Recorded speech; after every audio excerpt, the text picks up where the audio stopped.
Yves Reynaud, bonjour. Bonjour. Ravi de te retrouver ici pour nous parler du tarot de Marseille. Moi, ravi également, hein. C'est un vrai plaisir. C'est un plaisir partagé parce que tu fais partie de ces noms du tarot de Marseille, du monde du tarot de Marseille, et c'était important pour nous d'avoir ton avis parce que on propose ici, chez I Feel Good, tes tarots que tu fais toi-même avec une recherche historique. C'est pour ça que je voulais qu'on en parle justement Mhm. aujourd'hui. Mais avant tout ça, est-ce que tu peux te présenter en quelques mots? Yves Reynaud, c'est qui?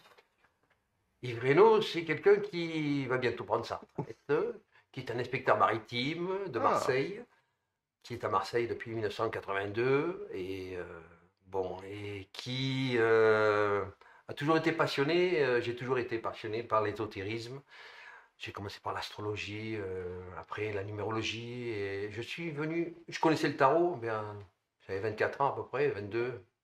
Et j'avais laissé tomber pendant quelques années, 15 ans à peu près quand même, hein. Et après, je me suis dit, bon, il faut maintenant que je connaisse le tarot. Donc, je me suis mis à suivre quelques cours. Et puis finalement, comme j'ai un esprit un peu de recherche, j'ai cherché les tarots. Et je suis allé au-delà de ce qu'il y avait d'habituel, quoi. C'est-à-dire donc les tarots dits artistiques et les mhm. tarots comme le Grimaud, les Le choses comme Gréement, ça, ouais, vous ouais. voyez, le Convert, les choses comme ça. Et j'ai découvert qu'il y avait d'autres tarots. Et j'ai voulu les partager sur les réseaux et aux gens dans les cours, etc. Beaucoup de gens étaient étonnés parce qu'ils ne les connaissaient pas du tout, parce que c'était dans les musées. Moi, j'ai fait beaucoup de recherches dans les musées, Mhm. dans certaines collections privées aussi. Et donc, je trouvais tout un tas de tarots et j'étais seul à les connaître. Et les gens ils disaient, mais d'où ça sort? Où c'est que ça s'achète et tout. J'ai dit, mais écoutez, ça c'est dans les musées, c'est pas édité. Et comme ça, je me suis dit, ben tiens, je vais leur montrer un peu que ça existe quand même. Et donc, je me suis bien en faire un, et ça fait 12 ans que ça dure. D'accord. Voilà. Ah, d'accord. Donc il y a déjà aussi, au départ, plein de choses un peu différentes, numérologie, astrologie, Oui, oui. etc. Et tu dis qu'il y avait le tarot qui était arrivé, tu as fait une pause. Ouais. Mais cette première approche avec le tarot, c'était sur le côté divinatoire, artistique déjà. C'était quoi ton premier regard avant qu'il y ait cette pause? Le premier regard, c'était le côté éliminatoire. Ah, C'était ouais, connais-toi toi-même. ok. Donc, pour se connaître, j'étais jeune, hein, j'avais 22, 23 ans à Mhm, peu près. Et pour se connaître, ben, je trouvais ça bien comme système parce que moi, je suis passionné par l'ésotérisme. mhm, Et donc, je donnais pas des cours parce que d'abord, j'y connaissais rien au début. ouais. Et ensuite, ça m'intéressait pour moi, pour Mhm, mon évolution personnelle.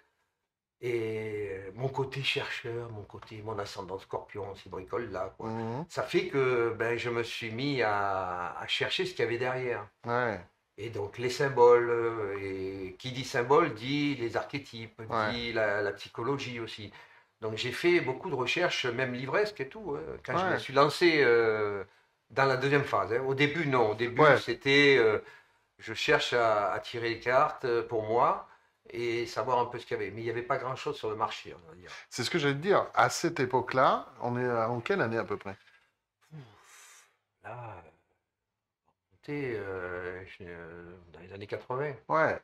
Qu'est-ce qu'il y a comme support pour quelqu'un qui cherche? Hmm. Musée, librairie, Ouais. bibliothèque? Est-ce qu'il y a d'autres choses? Comment on se débrouille quand il y a... Aujourd'hui, ça paraît simple, on peut Ouais. trouver des gens en 2 secondes, un email ou quoi que ce Ah oui, oui, soit, il n'y les avait pas réseaux. d'internet là à Mais l'époque, moi, hein. je me souviens, chercher des trucs, c'est sur le quid. Voilà. Mais toi, dans tes recherches qui Ouais. allaient un petit peu plus loin, comment on fait à cette époque-là? À cette époque-là, ben, on lit. Ouais. On lit les quelques livres. Il y a beaucoup de livres sur le tarot, Mm, mais les quelques livres intéressants. mm. Et Marcel Picard, entre autres, je me Ah, rappelle, ça a été un de mes premiers livres qui m'a passionné. Il faut dire que je crois il connaît bien le théâtre aussi. Donc c'était écrit vraiment comme un roman et c'était pas du tout un livre normalement d'initiation, c'était une histoire en ouais. fait. C'était monté comme une histoire et une belle histoire et dedans il y avait des descriptions de cartes et tout, comment tirer les cartes et tout. Il y avait un jeu même, hein. Affreux, Ah, mais un jeu. ouais, bah oui, c'est ça. À l'époque c'est affreux et enfin c'est rustique on va dire. Ouais. Et donc ça a été mon début. Marcel Ah, Picard, un livre tout noir là. tu te souviens du titre? Ah, Non, moi, On il y a regardera tarot ça. dedans, Ah, je sais. Mais maintenant, on le retrouve, mais il est dans les vieilleries, ouais, quoi. je me doute, On ouais. peut le trouver pour pas cher du tout. D'accord. Et je trouve il est bien pour une première approche, parce qu'il fait rêver et en même temps, il est pratique. Ouais, Et c'est ça il est facile d'accès. Voilà, c'est ok. comme une histoire. Moi, j'aime bien. Et à cette période, en France, ou peut-être en Europe, ou même dans le monde, est-ce qu'il y a déjà des référents dans le tarot de Marseille, que ce soit peut-être le côté artistique, côté artisanal, ou même divinatoire? Est-ce qu'il y a des noms qui, à l'époque, sortaient déjà un petit peu du lot, ou pas? Il y avait les voyantes, il y avait Ouais. des tarologues, bien sûr, ça fait longtemps qu'il y en a. Hmm. Mais de là à dire qu'il y ait eu des noms et des références, surtout sur l'aspect historique, Ouais, non. Il y avait très peu de gens. Par exemple, Thierry de Police, quand il fait ouais. son exposition, quand il est commissaire d'exposition, c'est en 1984 à la BNF. 84, Hmm. 1984. Il est tout jeune et c'est un historien, lui. C'est une base historique. Lui, c'est pas du tout l'aspect ésotérique. Mais il y avait très peu de gens en fait en France et à l'étranger, c'était le Rider Waite. Eh oui. Donc c'était une autre culture, Hmm. la culture anglo-saxonne, et il travaillait sur des livres comme ça. Donc il connaissait quasiment pas le tarot de Marseille, hein, D'accord. faut savoir. Ok. Ok, donc effectivement, c'est ça qui est intéressant de voir comment on développe ça à l'époque. Donc c'est pour ça quand je disais tu fais partie aussi de ces gens qui ont amené quelque chose sur le tarot, c'est que tu es dans les précurseurs en fait. De ce Bon, passage à tes recherches petit à petit qu'on m'a amené à ton premier tarot, c'est ça qui se construit là, à cette époque-là. ouais. En fait, ce qui est intéressant, je trouve, c'est que avant, on connaissait les tarots artistiques, on connaissait quelques tarots anciens. Il y avait que certains spécialistes qui connaissaient Ouais. et même dans les musées, ils savaient des fois même pas ce qu'ils C'est ce que avaient. j'allais te demander à cette époque-là. Il y Ça en m'est a qui arrivé sont exposés. d'informer certains, certains directeurs de musées Ah ouais, ou conservateurs parce qu'ils ne savaient pas. eh oui. Ils savaient que c'était un tarot, mais à l'époque, ceci, cela, ils n'avaient pas assez de connaissances. Par exemple, je suppose que non, mais à l'époque, le musée d'ici les Moulineaux n'existait pas encore. Non, pas Non, hein, et encore. c'était pas encore quelque chose de Non, non, dédié. non, non, il n'existait pas encore le Ouais. musée national français, Les cartes à jouer, c'est ça? français, Ouais. Ok. qui est un musée municipal, faut Oui, jamais en plus, oublier. oui, Donc c'est bien d'ici la les Moulineaux, volonté ouais. d'un maire, chez Santini, en Ah, l'occurrence, sérieux? Je bien savais sûr, pas. et il est toujours aux manettes, hein, Ah, Santini. je savais pas qu'il Et était ici. D'accord. si, si, c'est lui le maire d'ici les Moulineaux. Et donc c'est lui qui... bon, c'est pas, en plus, il s'y intéresse pas. Ouais, C'est j'ai jamais très marrant. entendu parler Non, qui mais s'intéressait. il voulait faire quelque chose Il et s'est moi j'ai démarqué, ouais. su. Et comme il y avait une équipe de passionnés ici les Moulineaux, dont Thierry de Police et d'autres personnes d'ici Ok. les Moulineaux, et comme tout ça, c'était autour de la BNF, tout ça, la Hmm, Bibliothèque nationale de France, ouais. et ils ont senti qu'il y avait une opportunité, ils se sont dit bon, mais ils veulent un beau bâtiment, ils veulent un truc qui sorte de l'ordinaire, et donc ce projet est né et D'accord. c'est magnifique, hein, D'accord. c'est toute une époque ça. Super. Et du coup, tu disais, voilà, j'avais mon tarot, je me faisais mes petites lectures. Moi, ça m'intéresse, tiens, de savoir si tu t'en souviens. C'était quoi ton premier tarot à toi, personnel, avec lequel tu tirais les cartes? Ah, moi c'était celui-là, hein. Ah, ouais. Le classique, le Grimaud. Le classique Grimaud, Ouais. hein, des années, donc, Ouais. qui a été fait en 1930, mais Oui, plusieurs beaucoup rééditions. d'éditions. Moi, Ouais. c'était une édition de 80, 81, peut-être Ouais. comme celle-là. C'était la D'ailleurs, boîte je sais rouge pas. ouverte, un truc comme ça, là, c'est ça? Ouverte Je au me rouge, rappelle plus la boîte. plusieurs couleurs à Ça fait chaque longtemps fois. que Ouais. j'ai plus la boîte. T'as pas gardé la boîte? Ah, T'as gardé le jeu, tu l'as toujours? je pense- Même non, pas. il est. T'es pas nostalgique, t'es un historien, mais pas nostalgique. Ah non, j'ai quelques vieilleries ici chez Ah, moi, oui, oui, d'accord. oui. Mais là, donc, j'étais chez mes parents, donc Ouais, 50 ans, 40 ans après, c'est trop ouais, tard, hein, il est effectivement. parti, je sais pas où. Ouais, ouais. Donc il y a eu toute cette phase de recherche avec les supports de l'époque Oui, qui t'ont amené à aller, j'ai envie de dire, comme si tu étais en train de faire un focus sur une carte, quoi. C'est un jeu et te connaissance, et après ça a été, allez, on va aller voir la carte, une carte, la couleur, le trait. C'est un peu ça aujourd'hui qu'on pourrait décrire, c'est que tu passes à la loupe, justement, les jeux pour aller les lire et les reproduire. Maintenant, il y a une loupe là, c'est bien, hein. Hein. Mais On ça dirait que c'est m'arrive exprès. de me servir d'une loupe, Ouais, mais le plus souvent, ben, c'est à l'écran, hein. ouais. On numérise le jeu et après, voilà, c'est magnifique. Mm. On peut agrandir et on peut Alors, zoomer. pour numériser le jeu, Mm. encore faut-il y avoir accès.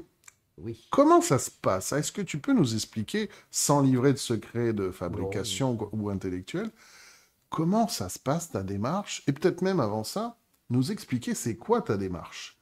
Qu'est-ce que tu fais avec le tarot? Pour ceux qui ne sauraient pas, c'est quoi? C'est je reproduis, je réinterprète, je restaure? Parce que il y a plein de termes différents. On Mhm. entend parler de facsimilé, reproduction, restauration, restitution. Est-ce que tu peux nous expliquer tout ça? Oui. Je fais pas des facsimilés. Au début, c'est ce que je voulais faire. Mhm. Et j'ai commencé à essayer de faire des facsimilés avec les deux premiers, le madonier et le chausson. Comment tu définirais un facsimilé? Facsimilé, ça veut dire qu'il est identique à l'original. C'est la C'est-à-dire que s'il y a un défaut, copie on conforme. reproduit le défaut. Mm. Si la carte est un peu pliée, on la laisse plier. Donc, c'est une erreur, à mon sens. C'est parce que ça trahit la volonté du quartier. Mm. Donc, j'ai changé mon fusil d'épaule et maintenant, je fais plus du tout des facsimilés. D'abord, je considère que c'est impossible de faire un facsimilé. Il faudrait faire 3, 4 couches de papier, etc., pour vraiment être dans l'esprit de l'époque de la Mm. technique. Mm. Et maintenant, ce que je fais, ce sont des restitutions. Restitution. C'est-à-dire que je garde la taille, je garde le dos des cartes, Mhm. qui est très joli souvent et différent. Et au niveau des couleurs, j'essaye de retrouver, ce qui n'est pas facile, les couleurs originales quand elles ont été faites il y a 200-300 ans. Alors des fois c'est facile parce que le jeu est très bien conservé, l'original, Mhm. du soleil, des choses comme ça, des UV, bon, des taches. Et des fois c'est beaucoup plus difficile. Parce que par exemple les couleurs peuvent tourner, c'est-à-dire qu'elles s'oxyder. Ouais. Au contact de l'oxygène, le vert il va devenir Le vert, marron, ouais. marron foncé, voire noir. Voilà, donc moi je fais de la restitution. Je restitue pour diffuser des connaissances oubliées et une variété dans les tarots. Moi mon but c'est la variété. On pourrait se dire le tarot de Marseille, c'est un tarot de Marseille. Comment il peut y avoir une diversité dans le tarot de Marseille? Déjà le tarot de Marseille, le terme tarot de Marseille, c'est un terme inventé par des spécialistes pour Ah, classifier. Et donc il y a un ou deux auteurs anciens qui ont dit c'est un tarot de Marseille. Et alors c'est vrai qu'à Marseille, par contre, il y avait plus de 150 quartiers qui se sont succédés au fil des siècles. Environ sur, 150. sur combien de siècles? Deux, trois? 2 siècles et demi environ. Ok. Oui, oui, oui. Ça fait- 150. Oui, oui. Et donc ça fait du monde. Et donc c'est pas faux de dire qu'il y a un tarot de Marseille, mais c'est pas un, c'est les tarots de Marseille. Parce que c'était un milieu compétitif, une confrérie en fait, une corporation même, je dirais. Et donc ils se mariaient entre eux, et il y avait des alliances matérielles et affectives, mais c'était quand même une compétition commerciale, il fallait Mm. vivre, hein. Et donc, je dirais pas qu'ils se copiaient, ils s'influençaient et chacun essayait de se démarquer l'un l'autre. Mm. Donc, dans Marseille, on peut dire que vraiment, il y a des tarots de Marseille. Après, il y a la typologie tarot dit de Marseille. Par exemple, le Madonier est un tarot de Marseille. Il est là. Voilà, c'est un tarot dit de Marseille par sa typologie, mais il était fait À Dijon. À Dijon, Mm. voilà, c'est un petit trou. Il était fait à Dijon. Donc, aucun rapport. Aucun rapport, mais le canon est marseillais, on va dire. Ouais. Voilà. Effectivement, c'est des choses souvent qu'on me demande. Tiens, c'est quoi l'original tarot de Marseille? Ah, mais l'original, je suis. Tout le C'est monde- la tout le terre monde le brûlée, cherche, tout le en monde fait. le cherche et personne ne le trouvera. Et si ça se trouve, on l'a peut-être déjà découvert, mais on n'est pas sûr parce qu'on n'a pas vu le reste, quoi, en fait. Voilà, et puis il y a peut-être un collectionneur fou qui l'a Ouais. gardé dans son coin. Et Ça rejoint ce qu'on disait tout à l'heure, donc merci de nous avoir expliqué tout ça. Facsimilé, restitution. Il y a les restaurations aussi, hein. C'est Oui. autre chose encore. oui, restaurer, c'est partir d'un original et en gros le soigner, le guérir. S'il y a un côté de la carte qui est déchiré, on restaure. Mhm, Et les restaurations d'art pour les tableaux, les choses comme ça. c'est ça. Tu vois. S'il y a une couleur qui est enlevée d'un côté, on refait la couleur. Donc ça, c'est de la restauration. Moi, je restitue, c'est pas pareil. Ouais. Restituer, c'est revenir et avec le maximum de sources, même si elles sont diverses sur un même jeu, on peut travailler sur plusieurs jeux, mettons plusieurs convers, et se dire, Mm. bon, est-ce que vraiment, par exemple, sur telle carte, il manquait telle chose? Est-ce qu'il y a un jeu original qui a telle couleur à tel endroit? Mm. Et c'est grâce à ça que on peut retrouver des couleurs et replacer des couleurs alors que tout le monde croyait que là, il n'y avait pas de couleur, par exemple. Et oui. Vous voyez? Ce que tu disais par rapport à ce qu'on voit aujourd'hui et ce qu'il y avait à l'époque, le temps, l'oxydation, Voilà, c'est ça. la carte. Il y a aussi ce travail sur les lignes que j'aime bien. C'est on peut faire une différence aujourd'hui avec un Grimaud, je les appelle industriels, où les lignes sont pleines, faites Ah oui, à l'ordinateur. Et toi, ce que tu fais, c'est en gros, justement, c'est pas aujourd'hui le tarot qu'on a, il y a une ligne où il y a la ligne noire, il y a un trou. Est-ce que c'est lié au fait que la carte soit abîmée ou est-ce que c'est lié à la plaque, au moule qu'il y avait à l'époque? Il y avait peut-être une termite qui était passée par là, j'en sais rien. Tu vois, est-ce que ça aussi, c'est des choses où, quand je dis tu vas chercher le oui. pixel de la carte, puisque c'est sur écran, mais Hmm. c'est ce détail-là que tu vas aller voir, différencier entre ce qu'il y avait à l'époque Voilà. et aujourd'hui. Il faut séparer, je dirais, il faut chercher les véritables défauts de la carte. Par exemple, Le véritable défaut, c'est ça. il y a des jeux où ben, les verts, ils ont fait des petits trous dans la carte. Donc là, c'est évident que ce n'était pas la volonté du quartier, ni des graveurs. Donc, qu'est-ce qu'on fait? Ben là, il faut, comme dans un tableau, il faut, je dirais, restaurer. Et penser Voilà. qu'à l'époque, refaire une plaque parce qu'il y a un verre, c'est hors de question. Oui, Alors, on est d'accord, vu le temps que ça prend, oui. parce que si on peut expliquer, c'est des grandes plaques. Quelle taille ça fait à peu près Oh, ça fait 50 sur 60. Et il y a une Et ça dizaine- fait 5-6 cm d'épaisseur. Hein, Et tout ça, c'est gravé. Tout ça, c'est gravé. Ouais, ouais, C'est ça qu'on ne se rend pas forcément compte quand on voit le résultat. ouais, c'est C'est vrai. qu'à l'époque, comment ils faisaient ça, ils ne pouvaient pas se permettre de refaire. Donc c'est pour ça qu'il y a des vrais et des faux défauts, comme tu dis. Oui, il y a des vrais défauts qui sont liés au niveau des fois d'instruction du graveur, Ouais. parce que le français n'était pas normalisé à l'époque. Mhm. Donc ils font des fautes de français pour nous, Mhm. mais qui pour eux étaient normales dans cette région de France, Mhm. parce que c'était pas normalisé la France. Les dialectes aussi. Les dialectes, et il y a tout un tas de choses qui font que l'écriture, des fois, des cartes étaient différentes d'un quartier à un autre. Et ensuite, il y a les défauts techniques qui arrivent. Alors, les trous de verre, ça n'arrive pas au début quand ils font le Quand il est moule. neuf, ouais. Ça arrive après, avec le temps. Par exemple, les moules du tarot de Convert, dits de Convert, Mhm. je les ai vus, ils sont à Marseille, dans les musées, dans les Ouais. collections, dans les réserves. Eh bien, il y a des trous, c'est vrai, des trous de verre. Mais c'était pas à l'origine, c'était Exactement. venu avec le temps. Alors, ce qu'ils faisaient, c'est qu'ils utilisaient quand même des bois assez costauds. C'était quoi comme bois? C'était des bois de fruitier, Ok. du poirier. Poirier. Le plus souvent, c'était le poirier, mais pas seulement. Ils pouvaient utiliser d'autres bois, comme le cad ou des choses comme ça. Des fruitiers. Ok. Beaucoup de fruitiers.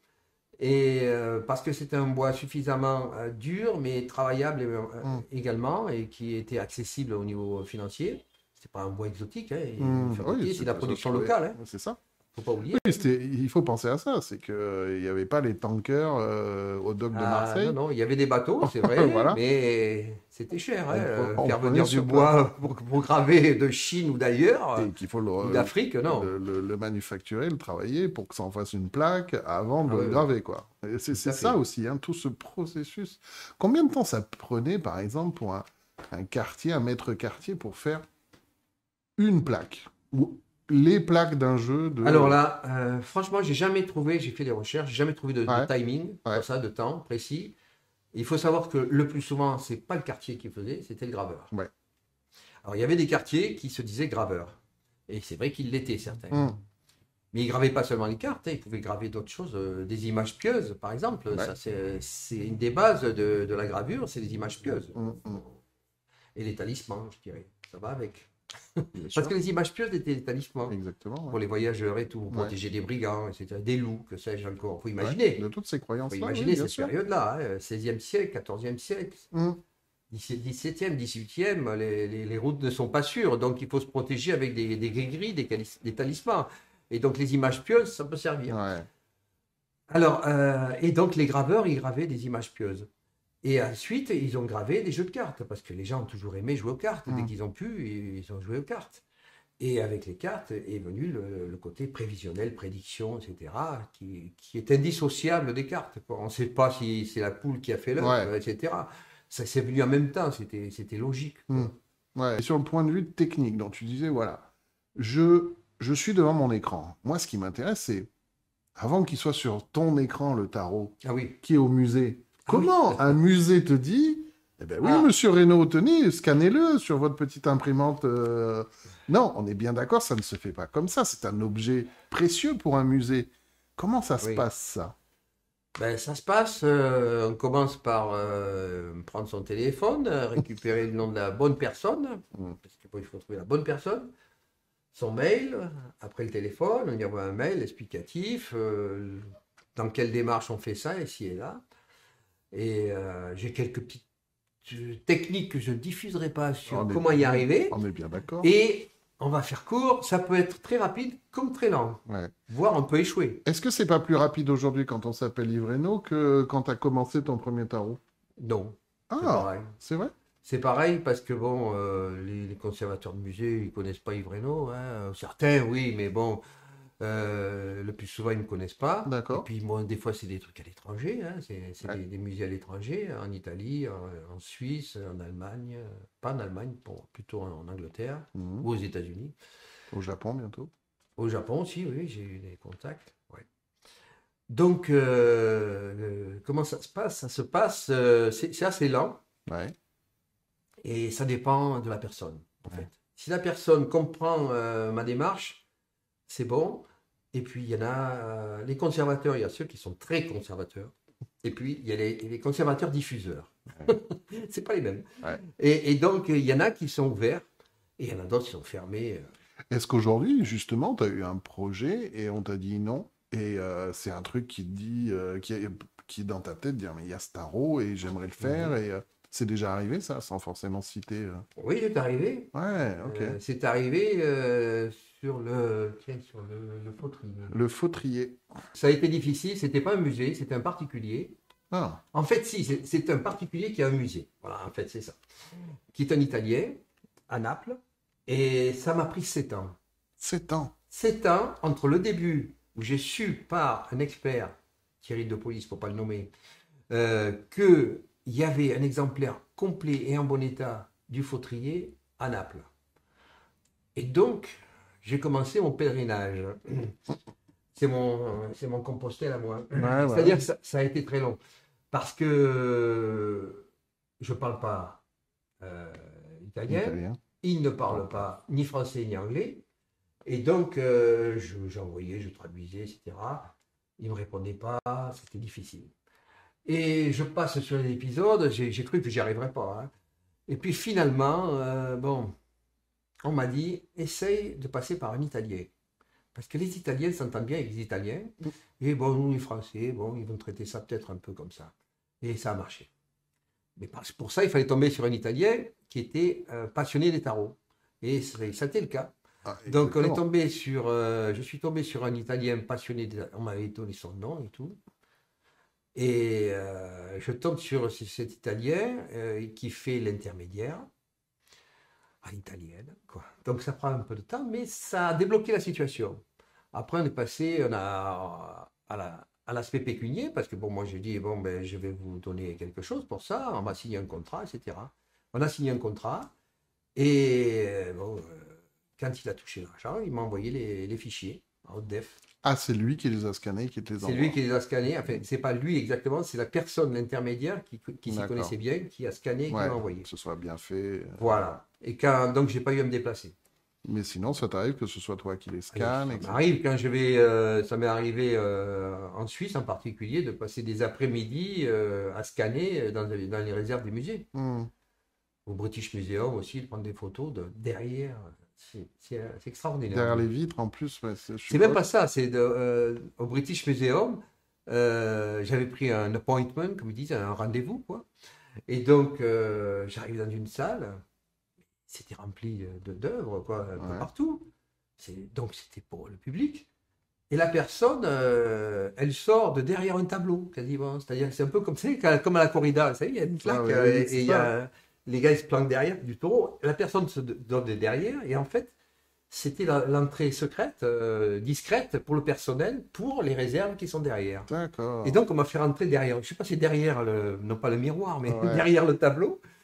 Et j'ai accédé à un truc très très vieux. Je me croyais au 18e siècle, là. 19e, mi-19e. Et donc, c'est les réserves où on peut avoir accès aux Ouais. choses. On t'amène le jeu. On t'en amène.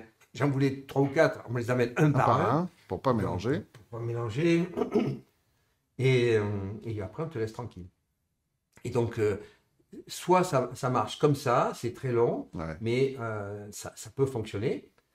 Et soit tu passes avec des particuliers et ça dépend de la réaction de la personne. Le plus souvent, il faut savoir que le collectionneur, c'est un peu dans sa psychologie. Je suis un peu collectionneur sur les bords, mais bon. Le collectionneur, il collectionne, mais pour lui. Hmm, C'est son truc. hmm. Donc, certains sont réticents à diffuser l'objet unique qu'ils ont. Surtout si c'est pour le reproduire. Il va se dire, Surtout si j'ai c'est un pour le objet reproduire. rare, il n'y a que moi qui l'ai. Voilà. C'est pour en faire, Voilà. le Alors, multiplier. voilà. Alors, il y en a, ça leur rentre pas au cerveau.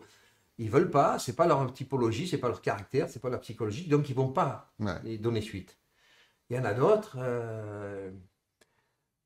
l'argent est un moteur, C'est un moteur. est un déclencheur. Hmm. Quand tu commences à leur parler d'argent, il y a certains, hop, ils entendent mieux, les oreilles marchent mieux.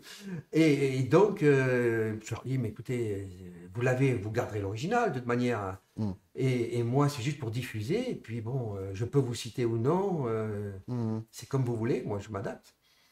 Et donc, j'y arrive, quoi, avec un peu de diplomatie, persuasion, quelques dollars dans la poche. Violence.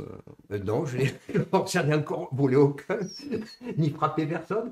Et on y arrive, quoi. Mais Ok. bon, c'est pas évident, Donc, c'est long, hein. ça montre là aussi la phase pour sortir. Pour toi, hein, là, on Oui, parle oui. pas des maîtres quartiers, mais en fait, c'est un peu le même travail. C'est toi, tu as en plus la diplomatie, dissuasion pour avoir l'original, puisque c'est la base du travail. Si tu Oui. n'as pas ça, on ne peut pas Ah, mais non. imaginer comment il va être. Ça peut pas être sur des photos d'autres personnes Non. ou mal scannées, ou voilà, Je peux me servir de photos d'autres exemplaires pour comparer. pour comparer et pour amener Hmm, une certitude sur un détail. Ça, oui, ça, je hmm. le fais, hein. Le cover, je me suis servi de trois ou quatre Ah oui, parce que jeux, trois ou celui-là, quatre originaux différents, voilà, plus des scans, des photos, voilà. certaines étaient au Japon. Quel a été ton premier tarot que tu as restitué? Ah, c'est le Madonier, Le Madenier. celui-ci, le Pierre Madonier. C'est ça qui a démarré. Oui, Donc c'est avec le site tarot de Marseille héritage.com oui, que tu as démarré. tout à fait. Et c'est celui-là qui a ouvert le site. Oui, Ok. oui, ben, c'était en janvier 2012. Ok. Voilà, qu'il a été lancé. Je crois que c'est le 27 janvier. Et celui-là, tu te souviens combien de temps tu as travaillé dessus? Puisque c'est le premier, est-ce que c'était le plus long? Ça n'a pas été le plus long. Ouais. Pourquoi? Parce que le musée qui m'avait fourni les photos et les scans avait fait faire ça par un professionnel. Il était nickel. Ouais. Le jeu était d'excellente qualité et d'excellente qualité à la base. Et en plus, il était très très bien photographié. Hmm. C'était impeccable. Ok. Donc, ça a été relativement facile à faire. Quand on dit relativement facile, ça prend 6 mois, 1 an, hein. Ok. C'est le minimum. Minimum. Ça, c'est le Ah oui. minimum. Voir le convert, ça a été des années. Sans cette phase de négo, on est d'accord. Oui, Là, on en parle dehors de la de... phase de négo, oui, oui, C'est oui. entre le moment où tu as une idée, tiens d'ailleurs, Ouais. comment ça pond une idée de tarot à restituer dans la tête d'Yves Reynaud? Qu'est-ce qui te fait dire c'est celui-là? Ben, parce que déjà, le premier problème, moi j'élimine certaines choses. C'est-à-dire que je fais des tarots historiques et je vais pas faire, mettons, du Rider-Waite, des choses comme ça. Mhm. Je fais des tarots dits de Marseille, Mhm. ou de Besançon, Ou de Besançon. ou de Strasbourg, ou de Rouen, des choses comme ça. Je vais pas aller voir, ou certains belges, mais je vais pas aller voir ailleurs. Je vais pas aller faire, par exemple, des tarots italiens. Voilà, c'est un choix. Mhm. Ni des tarots allemands, parce que déjà, il y a beaucoup de choses à Et c'est faire. vaste après. C'est très vaste. Et il y a beaucoup de choses à faire. Et je pense que les Italiens font très bien leur travail sur les tarots italiens. Lo Scarabeo et d'autres. Mhm. Il Meneghello, les choses comme ça. Ouais. Ils font des restitutions de tarot historiques italiens. Ils s'attaquent pas beaucoup au tarot français. Ah ouais? Oui, oui. Et même s'ils ont fait quelques tentatives, là, ils en font, oui. Mhm. Et ça me dérange pas, hein. Bien sûr. C'est normal, hein. Normal, ouais. Et donc, pareil pour les tarots belges, il y en a qui commencent à se mettre au tarot belge. Et donc, voilà, je choisis des tarots qui doivent être complets. Ouais. Et ça, c'est pas évident. Mhm. Il faut chercher, vraiment chercher. Et qui soient en état acceptable pour être restitués, quoi. Mhm. C'est des torchons, c'est pas la peine, hein. Ouais, ouais. Il y a trop d'impossibilités à restituer. Si vraiment il y avait des cartes qui étaient à moitié déchirées, comment tu peux savoir comment est l'autre morceau? Ouais, c'est ça. Il faut avoir des preuves. Ouais. Moi, je fais pas de l'invention, Ouais. je restitue. C'est ça. Ouais, Je parce suis pas, qu'après, je suis pas un créateur de tarot, on moi. n'a pas parlé Je du suis pas un neuf. artiste qui crée des tarots. C'est ça, Je restitue. on n'a pas parlé de ce qui est réinterprété un tarot. C'est encore Oui, autre non, mais chose. je laisse Ouais, ça à ceux qui aiment. exactement. Ils font ça très bien, enfin, ils font ça avec leur feeling, et puis certains sont compris, d'autres sont incompris, Tout à fait, ouais. ils vendent pas, et d'autres ils vendent bien, tant mieux. Et moi, c'est pas ça. Moi, c'est de la restitution. Moi, je m'inscris Ouais. dans un côté historique. C'est ça. Voilà. Super. Et donc, entre le Madenier, le premier, Ouais. et le dernier que tu as sorti en 2022, hein, Ouais. le Joseph Fautrier, il y en a eu combien en tout? Une vingtaine? Une Quinzaine? vingtaine, ouais, une Ouais. petite vingtaine, 18, un truc comme Ok. ça. Ouais. Et c'est pas fini. Ok.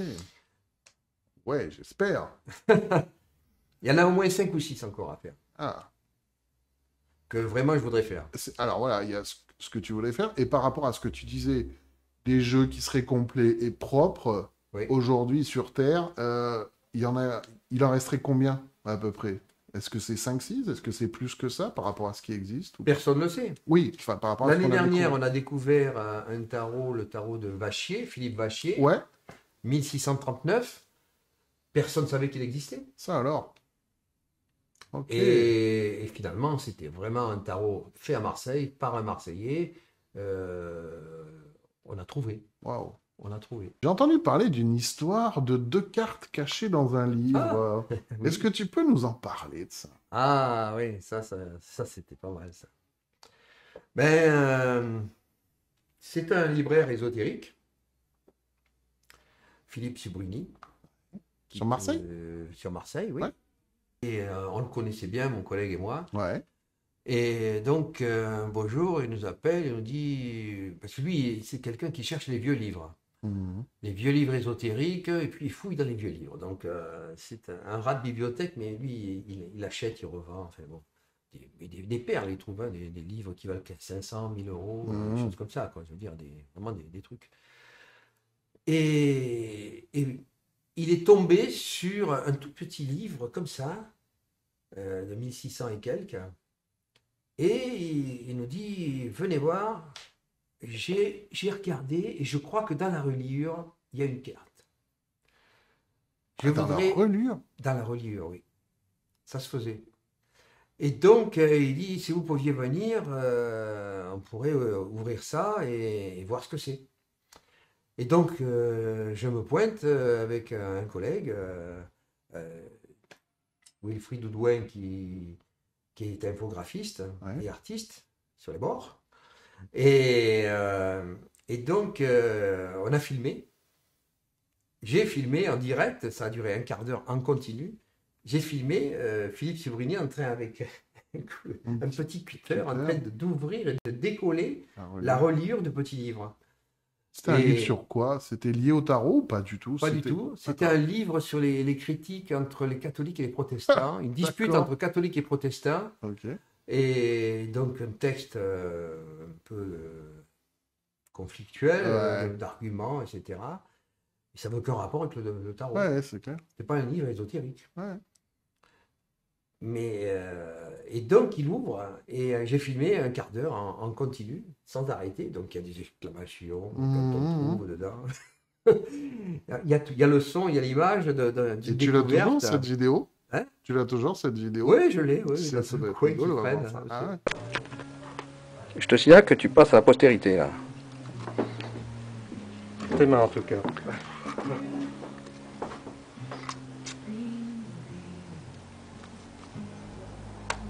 Là, il y a la couture. C'est là, tu vois, où il y a le... Donc là, elle devrait être bonne. Voilà. Voilà, là, on l'a. Voilà. Et la voilà. Oh pauvre de nous. La voilà. Ça, c'est le dos. On retrouve ce dos chez... on le retrouve pas chez Dodal, non? On le retrouve chez qui, ce dos caractéristique? Ah, chez Vieville. Chez Vieilleville, mais c'est un petit peu différent. C'est Vieilleville. C'est comme le Vieilleville. Noblé peut-être aussi. Non, non, il me semble que c'est le Vieville qui est comme ça. Oui, c'est vieux. Il n'y a pas que le Vieilleville. Vieilleville. 1650. Quel... Vieilleville. Le dos est similaire à celui du Vieilleville qui est de 1650. Ah, ça, Ouais, donc ouais. ça correspond, ça m'arrange. Parce que si c'est 1650, Ouais, mais on dirait un convert. Il faut voir l'honneur. Il Ouais. faut voir la carte d'honneur. et c'est pareil. Hein. Ouais, ouais. Ah oui, non, mais ça c'est Et standard. on voit le. Donc elle n'a pas été rognée. Bon, on va Ouais. essayer de Non, non, voir. elle n'a pas été rognée, non, On non, va essayer elle de est voir. bien. Le dos est plus compliqué. Voilà, là, comme ça, elle est à l'endroit là. Philippe, tu avais raison, elle était à D'accord. l'envers. Donc là, Mhm. La fleur doit être en haut. là, je vais tenter le coup, mais 2 secondes. Montre. Là, déjà, il est. Hum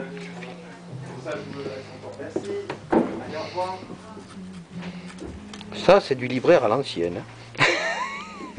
Ah ouais, il n'y en a plus beaucoup. Il n'y en a plus beaucoup qui ouvrent les livres comme ça. Et à Marseille, attention. Oh là là. Ouais, on va la voir. Alors là, si on pouvait en voir un peu plus de celle-là, c'est sûr que ça serait chouette.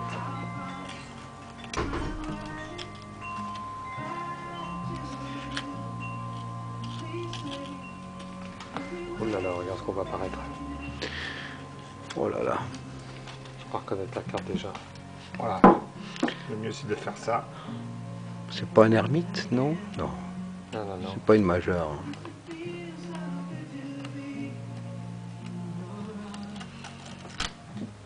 C'est la papesse. Tu crois? Ah ouais, ouais. Si, ah, si c'est la Ah ouais, papesse. c'est la papesse. Tu C'est crois? la papesse qui tient le livre en plus. C'est vrai? On peut faire mieux. Hein? C'est la papesse. C'est la Oh, papesse. C'est un... Mais c'est un païen. C'est un païen ou un dodal. Putain, c'est peut-être ça. Explique, traduis-moi. Ben, ça ressemble à un païen qui est de 1700 avec quelques. Le dodal c'est 1701, le païen je crois que C'est pas vrai. Donc, il commence à ouvrir la reliure et il trouve donc un dos de carte. On voit apparaître le dessin d'un dos de carte. Et là, on a compris qu'il y avait une carte de suite. Mm. On ne savait pas ce que c'était. Ouais. On ouvre doucement et on tombe sur un œuf de denier. Un œuf de denier, la carte quasiment entière, c'est-à-dire elle était à peine coupée, mais sans jusqu'au trait noir pour Ouais. s'adapter au livre. Donc Ah le livre, oui. il avait cette taille, le livre. Ok. Et donc découpé, bien la carte était entière, quoi. L'image était entière. Et donc, un œuf de denier déjà impressionnant, avec un joli dos, magnifique. Et ben, on attaque l'autre côté. Et l'autre côté, on ouvre, pareil, il ouvre. Et on voit sortir une carte, on la retourne. C'était la papesse. C'est la papesse. C'est la papesse. Hmm. Alors là, on s'exclame. Mais ouais. La papesse. C'est la papesse. C'est la papesse. Alors, dans la vidéo, Ah, mais là, ça- c'est pas possible, la papesse. Ouais, c'est la papesse. Tu crois? Ah ouais, ouais. Si, ah, si c'est la Ouais, c'est la papesse. papesse.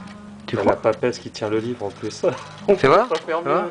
C'est la papesse. C'est la papesse. Ce qui est logique, la papesse, bon, elle tient Le un livre, livre, bon, ah oui. il avait, à mon avis, connaissance. pensé, pour moi, mettre la papesse dans un livre, c'est Ouais, logique, ouais. et mettre des deniers, Des c'est deniers toujours bon pour- aussi pour la vente. Le business. Enfin bon, c'est une petite interprétation Ouais, perso. mais ça peut, ouais. Et donc, voilà, et tout ça pour dire quoi? Pour dire que les cartes, en fait, quand elles étaient pas bien, quand elles étaient un peu loupées ou quand elles ne servaient plus, Hmm. Ben, elles étaient recyclées. Bien sûr. On n'a pas entendu les écologistes pour recycler. Exactement, le recyclage. On recyclait les Ouais. cartes et comme c'était assez rigide, Mm. on mettait ça pour rigidifier les reliures des livres. Ouais, ouais. Et c'est pour ça que les gens qui savent ça, ben, toujours ils regardent. Ils et dépiotent les reliures ils de tous les essayent bouquins. en douceur de voir si la reliure est un peu décollée. Ils essaient d'ouvrir. S'ils sentent qu'il y a quelque chose, hop, ils achètent le livre Ah. pour voir. Ça, c'est les connaisseurs, Ouais, quoi. ouais. Voilà, il faut savoir ça. Ça Quand veut on- dire qu'il y a peut-être effectivement dans tout ce qu'on disait des jeux qui sont cachés dans des reliures. Bien sûr. C'est ouf. Et il n'y a pas que des cartes. Des fois, c'est des planches entières. Quand le livre est très grand, Selon la taille, ouais. il y a des livres qui sont grands comme ça, et on a des planches entières, mais à ce moment-là, c'est sans les couleurs. C'est-à-dire, c'est le, Ouais, juste c'est le le tracé, jeu, il n'y a c'est pas que eu le le tracé, pochoir ou le... avant la découpe, etc. Et donc ça, c'est arrivé. Il y a des exemples. Moi, j'ai eu la chance de vivre ça en direct. C'est impressionnant. Écoute, ouais, effectivement. Tu vois, j'avais entendu parler de cette histoire. Ben, merci de nous l'avoir raconté en détail.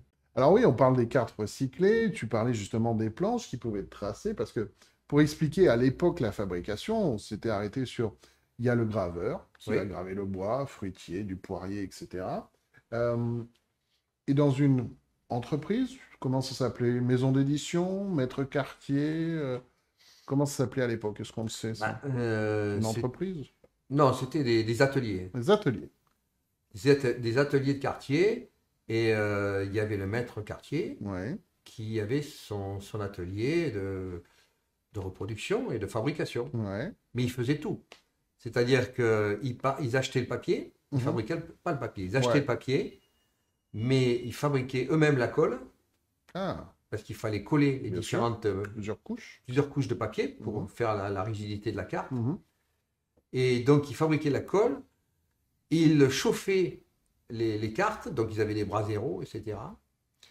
Et ils polissaient les cartes quand elles étaient finies. Ils les finissaient avec il n'y avait pas de vernis à l'époque. Ouais. Donc, ils les passaient, ils les savonnaient. Et ils les savonnaient au savon de Marseille. Ah, C'est-à-dire qu'ils avaient une pâte, ils faisaient chauffer un petit peu Savon. ramollir du savon de Marseille. Et ils l'étalaient sur la planche entière. donc Et après impression, après impression pochoir, et bien sûr. après peinture des Peinture, cartes, enluminure des cartes, donc elles avaient été peintes. Et ils mettaient donc le savon chaud, pas trop chaud mais chaud, pour Ouais. que ça s'étale.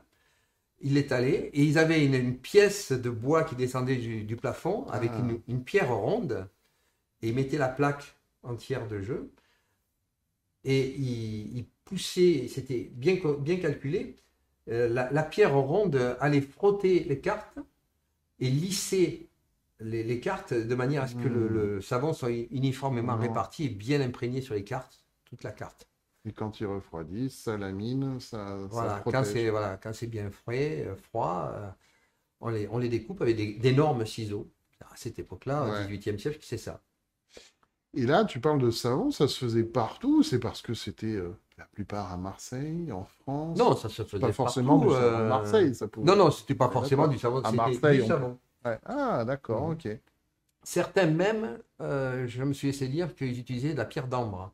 Ah, oh, Oui. ça devait sentir bon en plus. Donc en plus, ça sentait l'ambre. Oh là là, le savon de Marseille aussi, mais l'ambre, Voilà. encore plus particulier. Alors moi, j'ai senti des cartes, non pas à l'ambre, mais des cartes au savon de Marseille.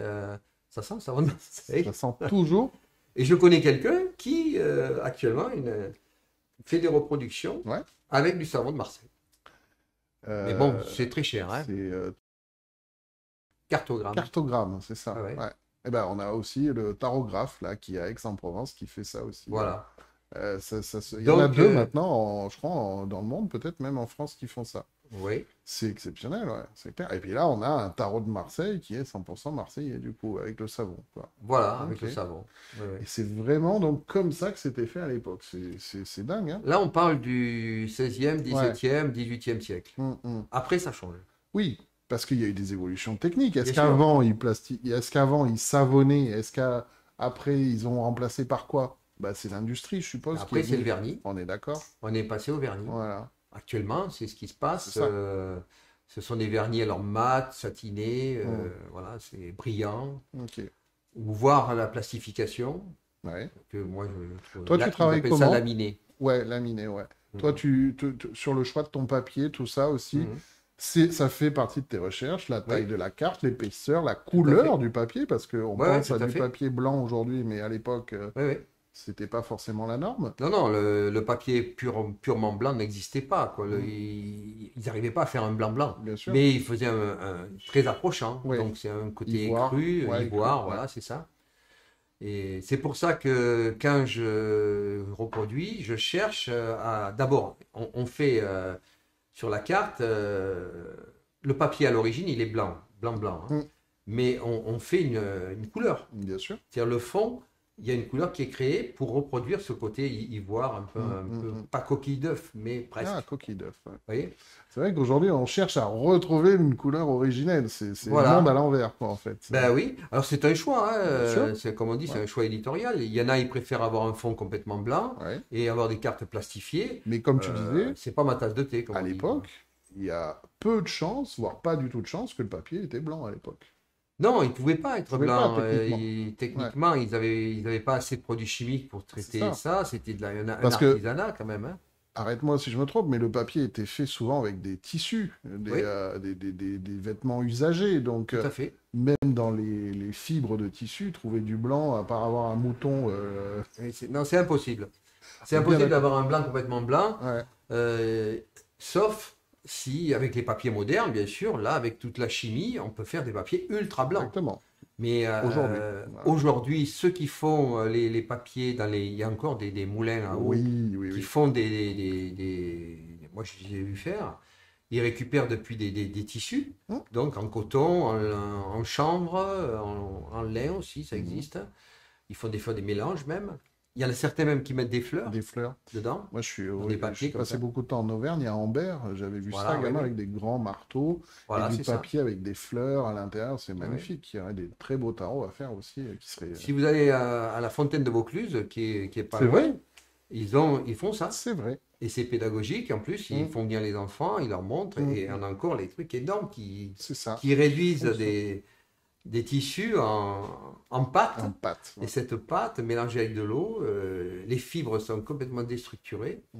C'est de la cellulose, en fait. C'est ça. Et on met ça sur une grille, très fine, et on obtient donc un papier. Si aujourd'hui, en 2023, on voudrait refaire un tarot avec toutes les techniques artisanales de l'époque, est-ce que tu penses qu'on y arriverait aussi rapidement que eux à l'époque? Et quelle est la taille de pense. l'œuvre? Ça serait immense de sortir ça. Ce serait un tarot qui n'aurait pas de valeur. Ça serait- Le problème, c'est que c'est pas impossible à faire. Ouais. Moi, je m'étais renseigné, à un moment donné, je me suis dit, pourquoi pas le faire vraiment comme ça? La colle, le papier, Voilà, c'est ça. graver la plaque, même peut-être, je dis une Ouais. bêtise, mais... C'est possible. C'est possible. Au lieu de servir de bois, on peut servir de lino, qui est Aujourd'hui, plus oui. facile à travailler et qui est très très bon, Mhm. très précis. Mhm. Le papier, on peut faire. Mhm. La colle, tout le monde sait faire de la colle avec de la peau de lapin, comme on dit, ça existe encore, hein. Les restaurateurs se servent encore de ça, hein. D'accord. Même si ça ne plaît pas à la SPA, j'en sais rien. Mais bon, Mhm. on mange du lapin, donc il y a de la peau, c'est un Et produit dérivé. On se sert de tout, ouais. Voilà, on se sert de tout. Et c'est possible, théoriquement, c'est possible de le faire. Mais le problème, c'est que si on fait ça, ça prend beaucoup de temps. Ouais. Et c'est un objet quand même très précieux Ouais. et assez fragile quand même, hein. Bien sûr. Bon, et c'est pas un jeu qu'on pourrait vendre à 39 € là. Ça, c'est un jeu qui. On est à 4 chiffres. On est à 4 chiffres, oui, forcément. C'est là où je voulais en venir. C'est qu'aujourd'hui, déjà, toi, c'est vrai que tes tarots sont très abordables parce qu'il y a eu des choix, parce que tu fais pas tout ce process. C'est la Ouais. restitution, effectivement, historique. Mais si on se met à l'époque, 16e, 17e Oui. siècle, quelle classe sociale pouvait Bonne posséder question. un tarot de Marseille? Alors, quasiment tout le monde pouvait acheter. D'accord. J'ai fait des recherches sur le prix. Ouais. Le prix de vente des tarots au 17, 18e siècle, 19e, etc. Et j'ai comparé avec le coût de la vie. Ouais, c'est ça. Eh bien, je suis dans les prix. C'est-à-dire qu'un Dingue. tarot à 39 € 39, comme je ouais. les vends, eh ben, à l'époque, ça se vendait l'équivalent. Ils avaient déjà le prix psychologique, tu veux dire? Je ne sais pas si c'est le prix psychologique, mais disons que c'était abordable. Ouais, ouais, ouais. C'était ouais. pas un objet Ah, qui je valait savais pas que 390 euros D'accord. de maintenant. C'était un objet qui valait 39 euros de maintenant, à peu Ah, près ok, une ouais, 30, ouais. 30, 35, 36, 38. Voilà. C'est dingue, hein? Ouais, j'ai fait des recherches sur ça et j'ai trouvé. Et, euh, et donc, effectivement, Là, combien- je parle des tarots faits de cette technique-là. On est Je ne bien parle d'accord. pas des tarots des seigneurs d'Italie, Oui, qui eux sont des œuvres d'art. on n'en Qui- a pas parlé de où ça. ce sont des effectivement. peintres qui faisaient ça, c'était des exemplaires uniques. C'était des commandes. C'était Voilà. c'était des commandes de seigneurs pour des mariages, des choses comme ça. Mm. C'est totalement différent. Là, on n'est pas dans ces chiffres-là. Parce qu'effectivement, bah, c'est bien que tu en parles. On parle du tarot de Marseille, c'est ce qu'on disait tout à l'heure. Et oui, 150 quartiers sur plusieurs siècles sur Marseille. Mais ça vient d'où, en fait? Alors, il y a plein de choses qui ont été écrites, mais on a quasiment aujourd'hui, de ce que l'on sait, une certitude, c'est que il vient pas de Marseille, en fait. Non, de dire que le tarot vient de Marseille, c'est une bêtise, pour pas dire mieux. Et en fait, il y a plusieurs écoles, mais tout le monde à peu près s'accorde pour dire que ça serait principalement les Italiens, Mhm. mais avec on fait des liens vers la Turquie, Mhm. parce qu'il y a un jeu de cartes turc très impressionnant de 1500 et quelques. Et on pense aussi aux Chinois, parce que les Chinois, bon, ont inventé le papier quand même, hein, Mhm. Mhm. et ils étaient très bons. Et il y a des jeux de cartes chinois très anciens, qui n'ont rien à voir avec nos dessins, hein, bien Bien sûr. sûr. Hein. Et donc, moi, personnellement, j'ai pas de certitude absolue. Et je laisse ça aux experts, j'ai envie de Ouais, dire. tout à fait. Ouais. Mais je me contente de dire que les tarots de Marseille, il n'y en a pas qu'à Marseille. Ouais. Et c'est une dénomination. Il y en a qui étaient vraiment faits à Marseille et d'autres non. L'origine profonde du tarot, là, je ne suis pas assez costaud pour vous le dire. D'accord. Ça, parce que là. Ah, mais effectivement, c'est aussi pour parler de cette différence, c'est que ce tarot de Marseille tel que toi tu le travailles et qu'on connaît le plus, c'est un peu la version du peuple des tarots princiers, en fait. C'est une déclinaison, puisque sur les tarots princiers, Visconti, par exemple, Oui. on va retrouver la même classification de Mm. ces arcanes majeures. Les symboles, les personnages sont quasiment restitués à l'identique, moins, oui, plus oui. ou moins, mais c'est bien sûr d'une peinture à une impression. Mhm. Ah. Donc c'est pour ça qu'il y a ce petit point commun. Justement, tu nous as amené des petites plaques Ah oui. pour montrer comment c'était imprimé. Alors, ce ne sont pas des plaques qui vous montrent comment c'était imprimé à la main, mais ça donne une idée. Ouais. Ces plaques, en fait, elles viennent, c'est celle-ci et celle-ci, elles viennent j'ai acheté ça dans des enchères, elles viennent d'un imprimeur qui a imprimé un livre de Henri René d'Allemagne, Ouais. vers 1900 et quelques, Mhm. qui avait fait énormément de recherches sur les cartes à jouer. Et je crois que ça s'appelle Les cartes à jouer, son livre. Ouais, il me semble. Et C'est donc, deux gros livres, je crois. c'est 2 tomes. ouais. Ouais, 2 tomes. Et donc, pour l'illustrer, il avait fait faire des plaques en s'inspirant de jeux de tarot.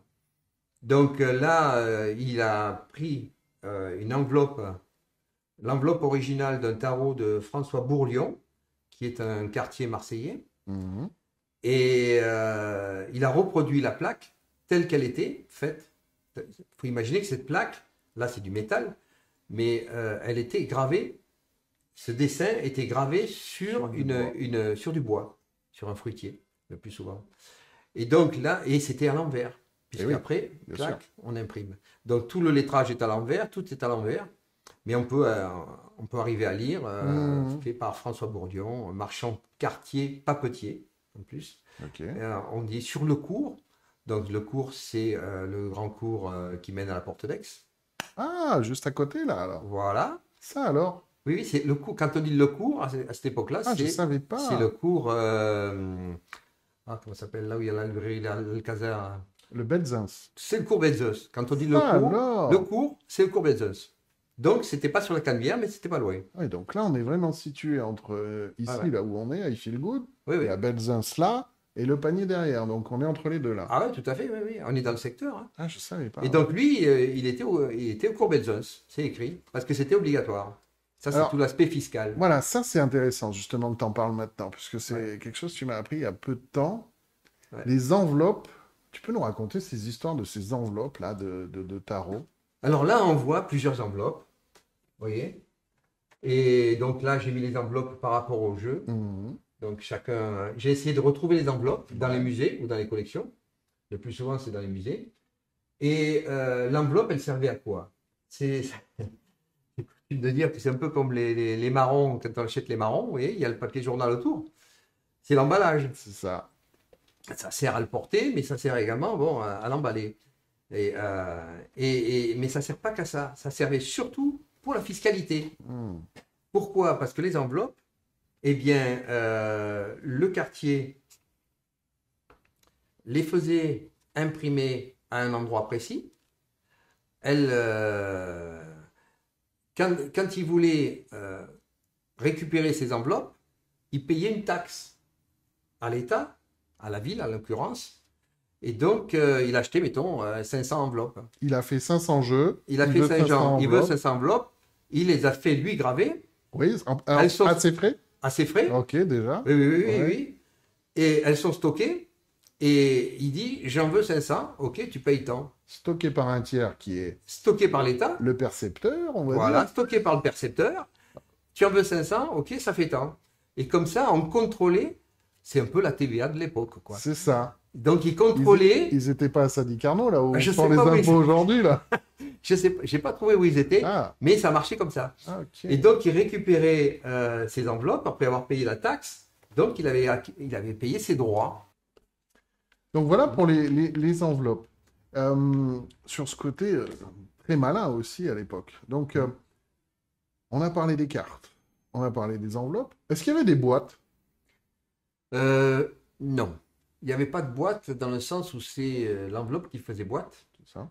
Et je pense que c'était collé avec de la peau de la colle de peau de lapin Ouais, pour bien fermer. pour bien fermer, ouais. Voilà. Et moi, quand je vends mes jeux, donc je mets à l'intérieur l'enveloppe Ouais, avec 2 cartes de présentation, mais Mhm. je mets dans une boîte quand même, effectivement. ouais, bien sûr. Voilà. Mais à l'époque, j'ai pas vu de boîte. Ce qui existait après, moi j'ai vu au 19e siècle récupérer un tarot ancien. Eh bien, il y avait une boîte, mais elle avait été fabriquée par le collectionneur qui avait fait fabriquer sa boîte. Ok.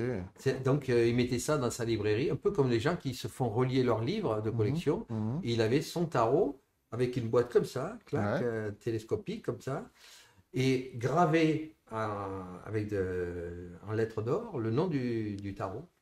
Mais ça, c'est des gens vers 1900, 1870, et, vous voyez, c'est D'accord. pas du tout les jeux de cartes, c'était avec l'enveloppe.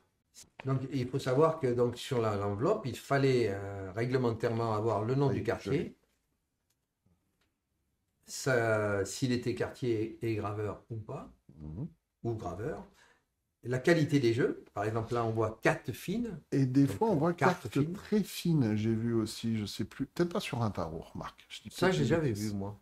C'est Mais peut-être. mais- la carte fine, c'est la meilleure carte, normalement, D'accord. existante. Ah, il y avait des Il catégories. y avait des catégories. Ouais, Ça ouais. alors. Et tout le monde disait qu'il faisait des cartes fines, bien sûr. Ouais. C'était Commercialement. déclaratif. Oui, Il n'y avait pas d'expert qui était là pour un cahier oui, des quand même, charges. parce qu'il y avait un contrôle par la corporation. Un C'est pas collect- l'État qui contrôlait. Oui, il y avait la Ah. corporation des quartiers qui contrôlait les membres. S'il y en a un qui faisait n'importe quoi, il pouvait être exclu de la corporation Ça alors. et dénoncé à la police, aux services fiscaux. Ok. C'est arrivé, on a des traînés en justice. Oui, ça arrive. Ça alors. Donc, ils faisaient leur propre police à l'intérieur de la corporation. Ok. Donc, ils surveillaient la qualité. La qualité.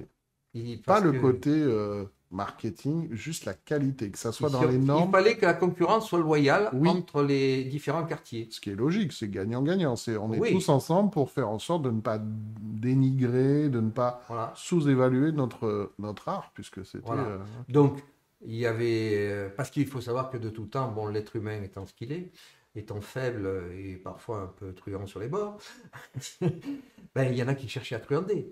C'est-à-dire, ils cherchaient à faire que ça coûte le moins cher à fabriquer. Donc, par exemple, ils récupéraient des cartes qui étaient mal coupées, ils les rognaient un peu, ils retaillaient les cartes, ils faisaient tout un tas de manœuvres.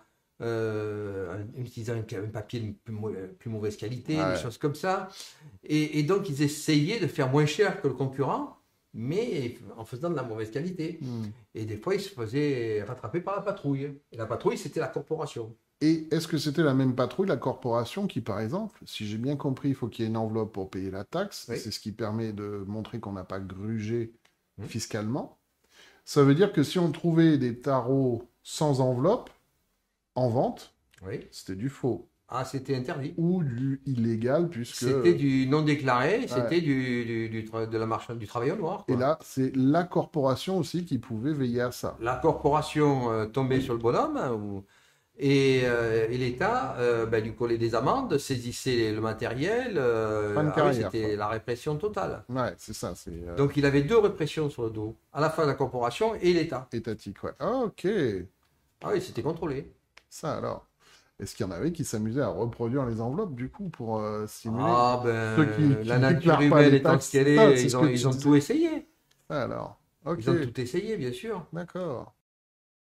Donc on a parlé d'impression des enveloppes, de la création de la carte. Une autre étape là-dedans, la couleur. La couleur, il faut savoir qu'elle était préparée et les cartes étaient mises en couleur enluminées, on appelle ça, Enluminé. enluminées. Donc pour amener de la lumière. Mmh. Et donc c'était des poudres qui étaient fabriquées et donc il y avait bien sûr 5, 6, 7 couleurs. Il y avait pas mal de couleurs, Mmh. des variations. Ça, c'était fabriqué et dans l'atelier du quartier. Et ils fabriquaient ça avec des mortiers, ils achetaient des poudres et tout. Ils géraient la couleur eux-mêmes. Ils géraient la couleur, oui. Oui, oui, oui, c'est eux qui faisaient la couleur. Et ils l'appliquaient avec sur la planche entière où il y avait une trentaine de cartes. Donc c'était avant la découpe. Mmh. Donc ils mettaient, il y avait eu le stencil, il y avait eu la carte, le trait avait été fait Très en noir, ouais. et on mettait des stencils. Et un stencil, c'est-à-dire un stencil, c'est un carton fort découpé, Ouais. où il y a, mettons, tous les aspects rouges. Ouais. Donc il y a un stencil qui a cette forme, Mhm. celle-là, celle-là, celle-là et celle-là. C'est ce qu'on appelle au pochoir aussi ou pas? Oui, ça c'est travaillé au pochoir. D'accord. Donc il mettait un pochoir dessus, bien calé, et il prenait du rouge avec un pinceau spécial et il appliquait le rouge. Il enlevait le pochoir sur 30 cartes, donc. Ouais, ça. Il enlève délicatement le pochoir. Moi, j'ai vu quelqu'un le faire en France, hein. Roxane Flournoy, pour ne pas la nommer. Ah, Oui, j'ai vu faire. on en parlera, tiens, de Florent. Et donc, il enlevait le pochoir, laissait sécher. Donc, c'est long. Ouais. 1 heure, 2 heures, 3 heures, je ne sais pas. Et ensuite, un autre pochoir avec une autre couleur. Et on pouvait faire 5, 6, 7 pochoirs comme ça. Mais tu dis, c'est des plans de 30 cartes. Ça veut dire qu'en Ouais. gros, ça, c'est pour un jeu. Même pas un jeu, un demi. Oui, enfin, un demi-jeu, même je pas. suppose que c'est deux Voilà. plaques de 30 Voilà. et quelques. Oui, oui. C'est Donc, C'est c'est un gros travail. ça qui est intéressant. C'est quand on s'intéresse au tarot, quand je disais on rentre dans la loupe pour voir la carte, on comprend comment ça fonctionne, on dit mais Ouais. le travail de dingue, quoi. C'est de l'artisanat avec énormément de main-d'œuvre requise.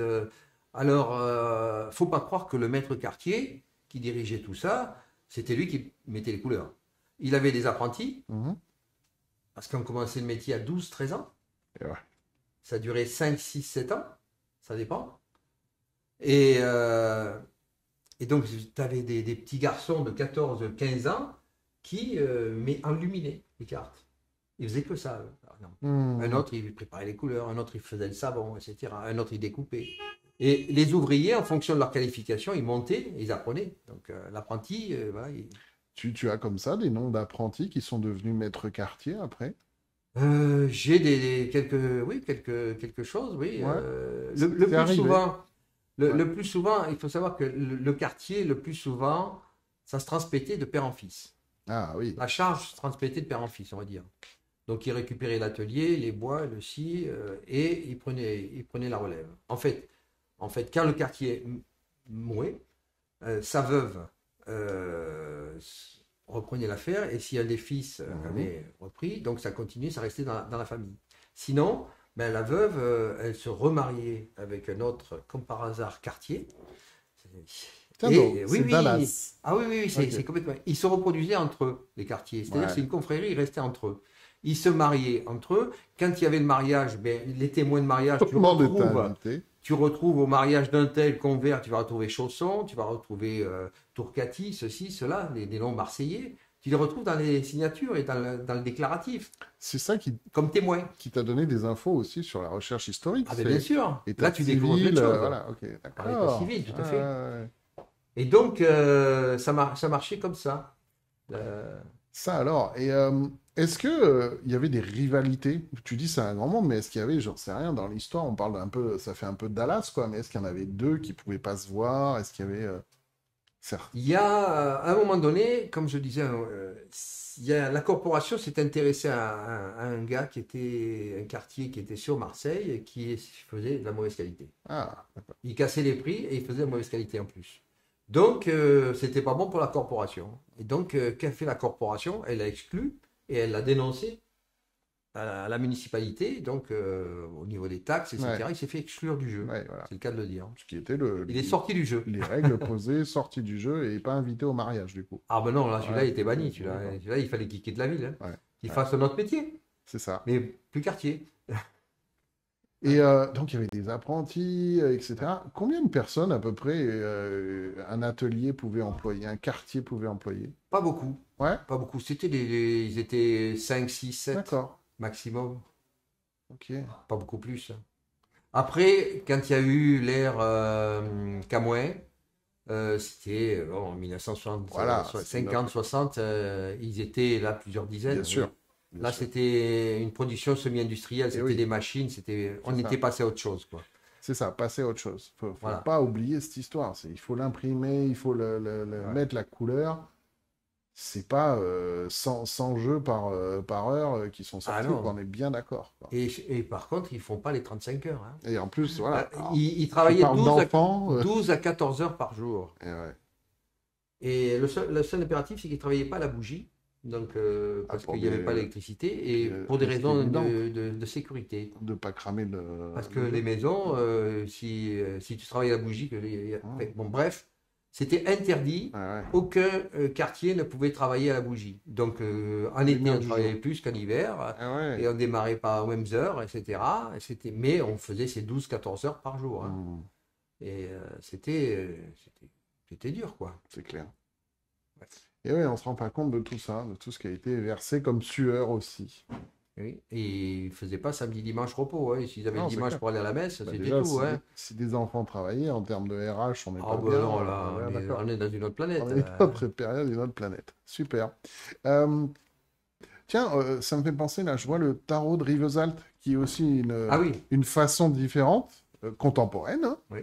C'est une collaboration que tu as eue avec Ben Gross, c'est ça? Tu peux nous en parler aussi de ce très beau tarot, là, oui. le tarot Ben de Gross, oui, Rivesaltes. c'est un Anglais qui est devenu français petit à petit. Ouais. Il est tombé amoureux d'une période d'un coin à Rivesaltes, côté de Perpignan. Mm. Et donc, lui, c'est un artiste, c'est-à-dire qu'il connaît 70 paroles, 70 musiques et paroles par cœur de Bob Dylan, c'est son Ah oui, fan. d'accord. Il a été le voir d'ailleurs à Carcassonne il n'y a pas longtemps. Ouais. Et donc, il joue, il Ouais. gratte, il joue dans les bars, il peint. C'est un peintre, Mm. coloriste, vraiment. Et un beau jour, moi, il m'achète un tarot. C'est comme ça que ça a commencé. Et donc, on a correspondu. Et puis, je suis allé le voir un jour parce qu'il avait donné un concert dans son coin là-bas. Et à partir de là, je lui ai offert quelques tarots aussi. Donc, il est tombé amoureux du Jean-Pierre Payen. Lâché dessus, il a choisi sur plusieurs. Ouais. Tu choisis ce que tu veux. Et m'a dit, j'ai envie de le peindre. Quelques mois après, j'ai envie de le refaire à ma manière. Et il s'est mis à le peindre, ça lui a pris 2 ans et demi. Et ouais. Et il a fait les 78 cartes, plus le dos. 78 cartes. En tableau comme ça, de cette taille-là à peu près. Mhm. Et alors c'est de toute beauté. Parce que là, on voit une restitution papier, Bien sûr. mais l'original, avec de la peinture acrylique, des mélanges et tout, il y a un relief et tout, Ouais, c'est ouais. extraordinaire. On ressent un peu ça sur la boîte. Ouais, sur C'est les lui qui a faits, ouais. travaillé ça. Parce qu'on sent comme une peinture. Il y Ouais. a un relief dessus, c'est Ouais. brillant, c'est pas mal du tout. Et ça donne une idée de ces peintures. Ouais. Parce que là, bon, bien sûr, c'est une reproduction de... Ouais, bien sûr. Non, mais- Et il m'a dit, j'aimerais bien le sortir en papier. Est-ce que tu pourrais me dire comment faire et tout? Alors j'ai dit, ben, écoute, si tu veux, ben, je vais devenir ton éditeur. Ton éditeur, ouais. On se met d'accord, on s'est mis d'accord sur un prix, tout ça, et un mode de distribution, tout ça. Et il a conçu la boîte. J'ai dit, tu fais comme tu veux, tu fais le format que tu veux, la boîte comme tu veux. Et on verra le prix, et en fonction de ça, on établira le prix ensemble, le prix de l'objet final. Mhm. Et donc, voilà, il est tiré à 600 exemplaires numérotés. Il est venu les numéroter un par un chez moi. Ah ouais. Ils sont signés, numérotés. Ok. Et là, c'est vrai que c'est très beau, hein, ce qu'il a fait. Exactement. Et c'est vrai que toi aussi, hein, ce sont des séries numérotées. Ah oui, hein. moi je vais tout numéroter à la main. Tous, ouais, exactement. Ok, très bien. Ça me permet de les vérifier en même temps. Et oui, en plus. Ah oui, s'il y a Voilà, des fois une c'est erreur, contrôle qualité la aussi, machine hein. peut se tromper. Ouais. Et toi, dans ton atelier, il y a combien d'apprentis? Il n'y en a qu'un, c'est moi, j'apprends tous les jours. Ah, tu apprends tous les jours. Ok. Je suis l'apprenti, le patron, le trésorier, le tout, quoi. T'es le maître, Je fais tout, maître tout K. seul. Ok. Et justement, alors toi, on a vu comment il faisait à l'époque. Toi, aujourd'hui, sur la couleur, tout ça, comment tu travailles ça? Tu as un imprimeur sur Marseille, je crois, c'est ça? Ouais. Voilà. Maintenant, j'ai réussi à trouver quelqu'un sur Marseille, Ouais. ce qui n'était pas évident du tout. Mhm. Et j'ai un infographiste qui bosse pour moi, Ouais. je le paye. C'est Wilfried Oudouin. Ouais.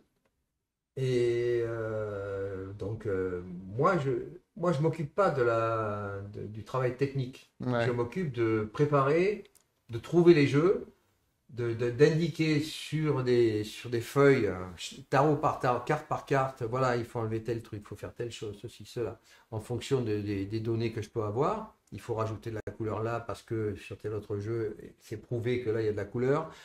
Les bavures, là, il y a une bavure qui apporte rien, on va l'enlever, mais on va déplacer ça. Enfin bref, il y a tout un dialogue qui se passe. Je participe vraiment à la fabrication de la chose, mais la technique, c'est l'infographiste qui s'en occupe. Ouais. Voilà. Bon, moi, je dis, il faut s'entourer de gens compétents, Mmh. et voilà, chacun son business. Ok, d'accord. Voilà. Ok. Et oui, c'est vrai qu'il y a différentes façons. Justement, le tarot Millennium que tu as fait avec ton infographiste, là, il y a des couleurs particulières, c'est son Oui. choix, hein, Oui, oui, tout à fait. complètement différent. Là, il y a une autre vision du tarot. On a vu celle de Ben Gross sur de la peinture, etc. Et là aussi, avec Oudouin, il y a couleur Pantone, c'est ça, ça donne quelque Voilà. chose de différent. Wilfried est un perfectionniste, Ouais. et il a l'œil, hein. Et Mm. donc, il se sert des couleurs Pantone. Pantone, c'est une classification, hein, Mm. pour normaliser, pour déterminer la bonne couleur Mm. auprès de l'imprimeur, etc. Et donc, un jeu en impression Pantone, tu ne peux pas te tromper. Si tu demandes un bleu 2051, tu auras un bleu Partout où il sera 2051. imprimé, ce sera le même, c'est C'est ça? normalisé. D'accord. Donc, tu ne peux pas faire d'erreur. Que si tu... Voilà. Ouais. Donc, c'est une sécurité, et c'est qu'apporte la technique moderne, quoi. Eh oui. Avant, ça n'existait pas. Donc, Mm. les jeux évoluaient, et le même jeu, le madonnier, pouvait être tiré, admettons, à 400 exemplaires. Tu n'avais pas forcément le même bleu tout le temps, hein. Entre chaque jeu, effectivement, chaque on n'y jeu. pense pas à ça. Que c'est quand vrai. tu tires sur des Pantone, ben, la machine, elle t'en tire 1000 sans Mm. problème. C'est ça qui rend encore plus, même ça, hein, ça paraît logique, mais de le rappeler, c'est sur 500 jeux qui sortaient, il n'y a pas de madonnier pareil. Que ce soit sur le trait, que ce soit sur la couleur. À l'époque, oui. Maintenant, À l'époque, on est bien d'accord. voilà. Oui. Maintenant, Toi, le tu vas pas madonnier, t'amuser moi, je à le faire- fais, D'accord. il sera toujours, le bleu sera impeccable. Tu vas pas bon, t'amuser à faire des variations de tons sur 500 jeux, on est bien d'accord. ça coûterait très cher. On est bien d'accord. Ça serait Tu vois, des exemplaires c'est uniques à l'adaptation chaque fois. unique à chaque fois. Voilà, donc là, c'est Mais tu vois, prohibitif. par rapport à ce qu'on disait sur le prix tout à l'heure, les tiens sont abordables tels qu'ils étaient aussi abordables à l'époque, quoi. Oui. Alors que le travail était... c'est une précision unique sur chaque pièce, quoi. La main-d'œuvre coûtait pas cher à l'époque. Ah, on est d'accord. Et les gens travaillaient beaucoup, 12 à 14, voire 16 heures. Bien sûr. Donc quand tu as des ouvriers qui travaillent 16 heures, bon, ben, ma foi, tu peux en employer plus. Et ils n'étaient pas si mal payés que ça. Hein. Donc une main-d'œuvre, tu dis bien payée quand même. Quand ils devenaient qualifiés, ils étaient bien payés. Eh oui. Parce que, bon, c'est sûr que l'apprenti, premièrement, l'apprenti, il devait payer, ses parents devaient payer pour recevoir cet enseignement. Faut savoir. Il y avait un contrat d'apprentissage où c'est pas le patron qui payait, c'est les parents payaient le patron parce qu'il était nourri, logé, blanchi. Et il payait pour la nourriture, pour ceci, pour cela, Ah oui. et il payait pour apprendre le métier. Ils payaient l'école, en fait. Il payait l'école. Voilà, exactement. C'est du compagnonnage, mais Voilà. localisé, quoi. Voilà, c'est ça. C'est comme tu as un cours privé, tu payes pendant 2-3 ans, tes parents, ils payent. Donc, ils payaient l'école pour l'apprentissage. Et après, bien sûr, il y avait un montant en technicité et en âge. Ben, ils prenaient des responsabilités et ils pouvaient devenir premier ouvrier d'atelier, etc. Et ensuite, ils devaient passer un examen et devant la confrérie et faire ce qu'on appelle un chef-d'œuvre. Bâtir un chef-d'œuvre, ce qui correspondait à un certain nombre de jeux qu'il devait faire en un laps de temps donné depuis le début. C'est-à-dire qu'on lui donnait le papier et il devait faire le pochoir, les couleurs, la découpe, le savonnage, etc., l'empaquetage, etc. Ouais. Il ne devait pas graver quand même. Hein. Non, mais bon, ouais, sinon, voilà, c'était un métier complètement à part. Le contrôle la gravure. continue, sinon. Voilà. Et donc, il devait payer, en plus c'est marrant, parce qu'il devait payer non seulement pour l'examen, Et les mais fournitures. il devait payer le repas des juges. Il devait payer la tournée générale à tout le monde. Hein. Il ok. payait le repas pour pouvoir avoir son examen. C'est le monde à l'envers. Ouais, non, mais c'est Ouais, une autre époque. ça Hein. change tout. Il Ça faut change imaginer tout. ça. hein. Ok. Et après, quand il devenait comme ça, ouvrier qualifié, Ouais. compagnon, Compagnon, hein, il pouvait, ça donnait le droit de s'installer. de vivre de ses De partir ailleurs et de s'installer ou de reprendre l'affaire Ouais, si si, le patron oui. voulait bien lui laisser l'affaire, etc. En échange de ceci, cela, un accord, quoi. Et donc, il devenait en capacité de devenir maître quartier, Maître quartier. c'est-à-dire patron. Il y a une différence entre quartier, maître quartier. Le quartier, c'est quelqu'un qui fait des cartes. Le maître quartier, c'est un patron qui sait faire des cartes, mais qui emploie des quartiers. Ah, ok. C'est le patron, le maître quartier. C'est le Ok, maître. Ok. Le maître, ça veut dire le patron. Ouais. Bien.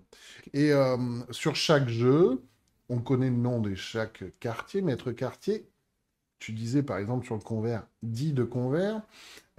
Tu peux nous parler justement de ça, des identités, des signatures aussi. Ah, Il y a des cartes où il y a des initiales. oui. Qui signe? Est-ce que c'est vraiment le jeu de Nicolas Convert ou d'autres dans ces cas-là? Normalement, le quartier, il met, on le voit là, tiens, il met son, sur le 2 de denier, Ouais. il met son nom et la date de sortie du jeu. Mm. Donc on voit ici, par exemple, Joseph Autrier, 1762, Voilà, on a un Nicolas Convert 1760. voilà, Ok. et là on a Chausson, François Chausson, 1672. Cette date, c'est quoi? C'est la date de l'impression ou la date de création des plaques? C'est la date où le jeu sort officiellement pour les taxes, pour Oui. Quand je D'où dis les l'impression, enveloppes, la etc. première impression, une Voilà. fois qu'elle est payée, finie, etc. Voilà, c'est ça. Donc, c'est la date où le jeu sort. Ouais. Ceci dit, comme je disais, l'être humain étant ce qu'il est, il y avait beaucoup d'embrouilles parce que les jeux, les moules, quand un quartier décédait, sa veuve, elle pouvait très bien vendre le fonds et en particulier, le plus important, Le moule. c'était les moules. Hum. Enfin, c'était plus important presque que les machines, c'est la base. Oui, après. Et donc le moule, eh bien, on pouvait le faire changer de nom dessus. Par exemple, si quelqu'un s'appelle François quelque chose et que c'est Chausson qui achète, ah ben tiens François c'est bon, ça me va, je m'appelle François. Il met Chausson ici, la date, il trafique un petit peu la date et il met à la date du jour. Ça alors?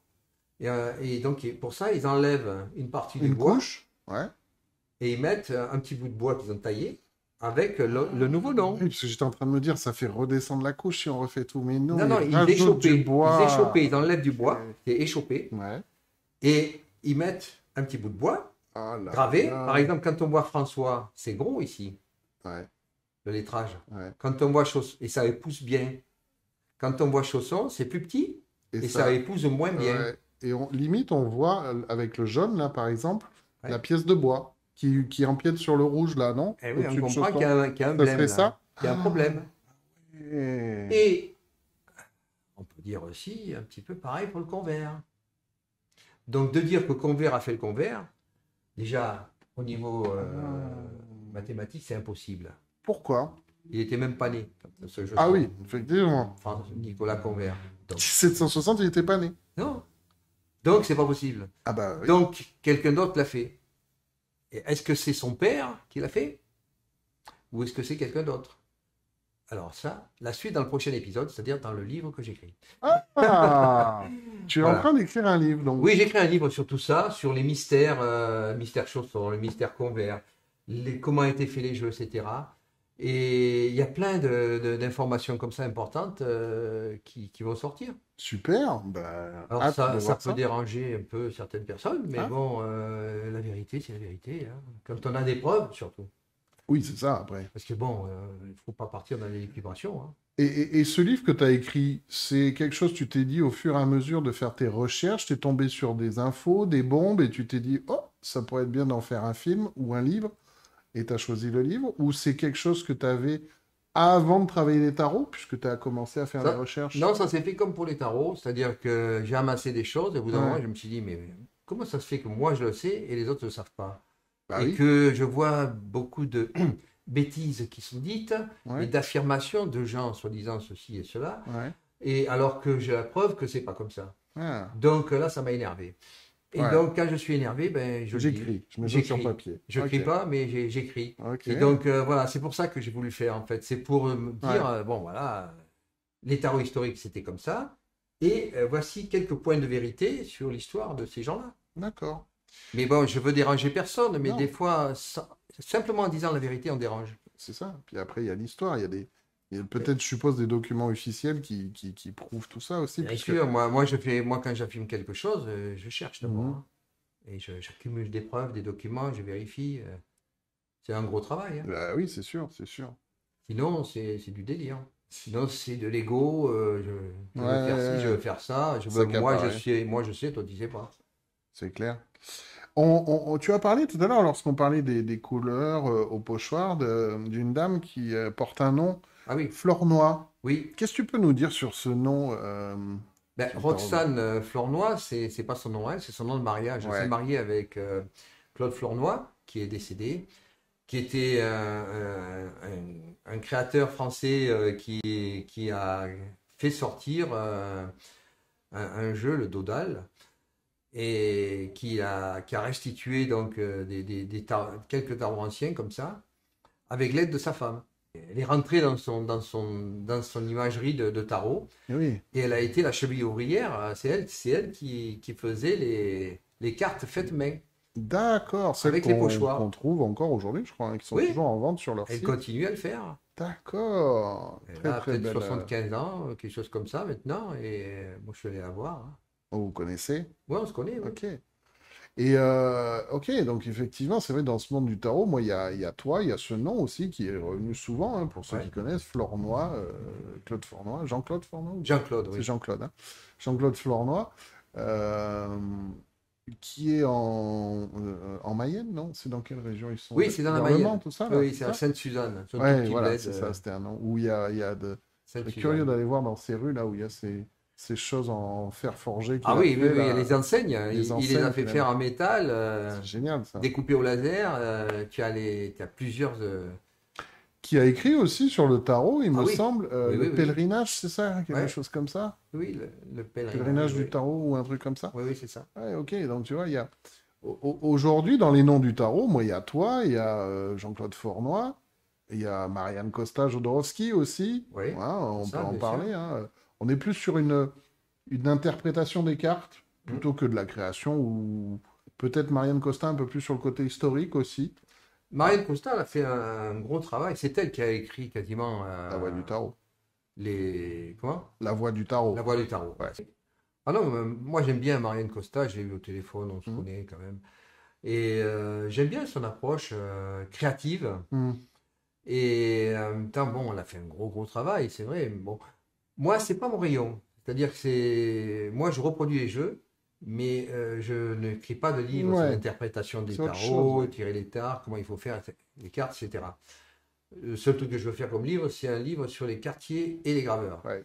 Donc, la sociologie de ces gens-là. Ouais, c'est vrai que c'est Je ne intéressant. veux pas m'intéresser à l'interprétation des Mais cartes. ça montre que le tarot emmène avec lui plein de choses, l'historique, le Absolument. technique artistique, Ah artisanale, l'interprétation. Mais c'est son histoire, hein, elle a été comme ça aussi. Hein, Bien sûr, c'est un métier ancien et qui mérite d'être connu.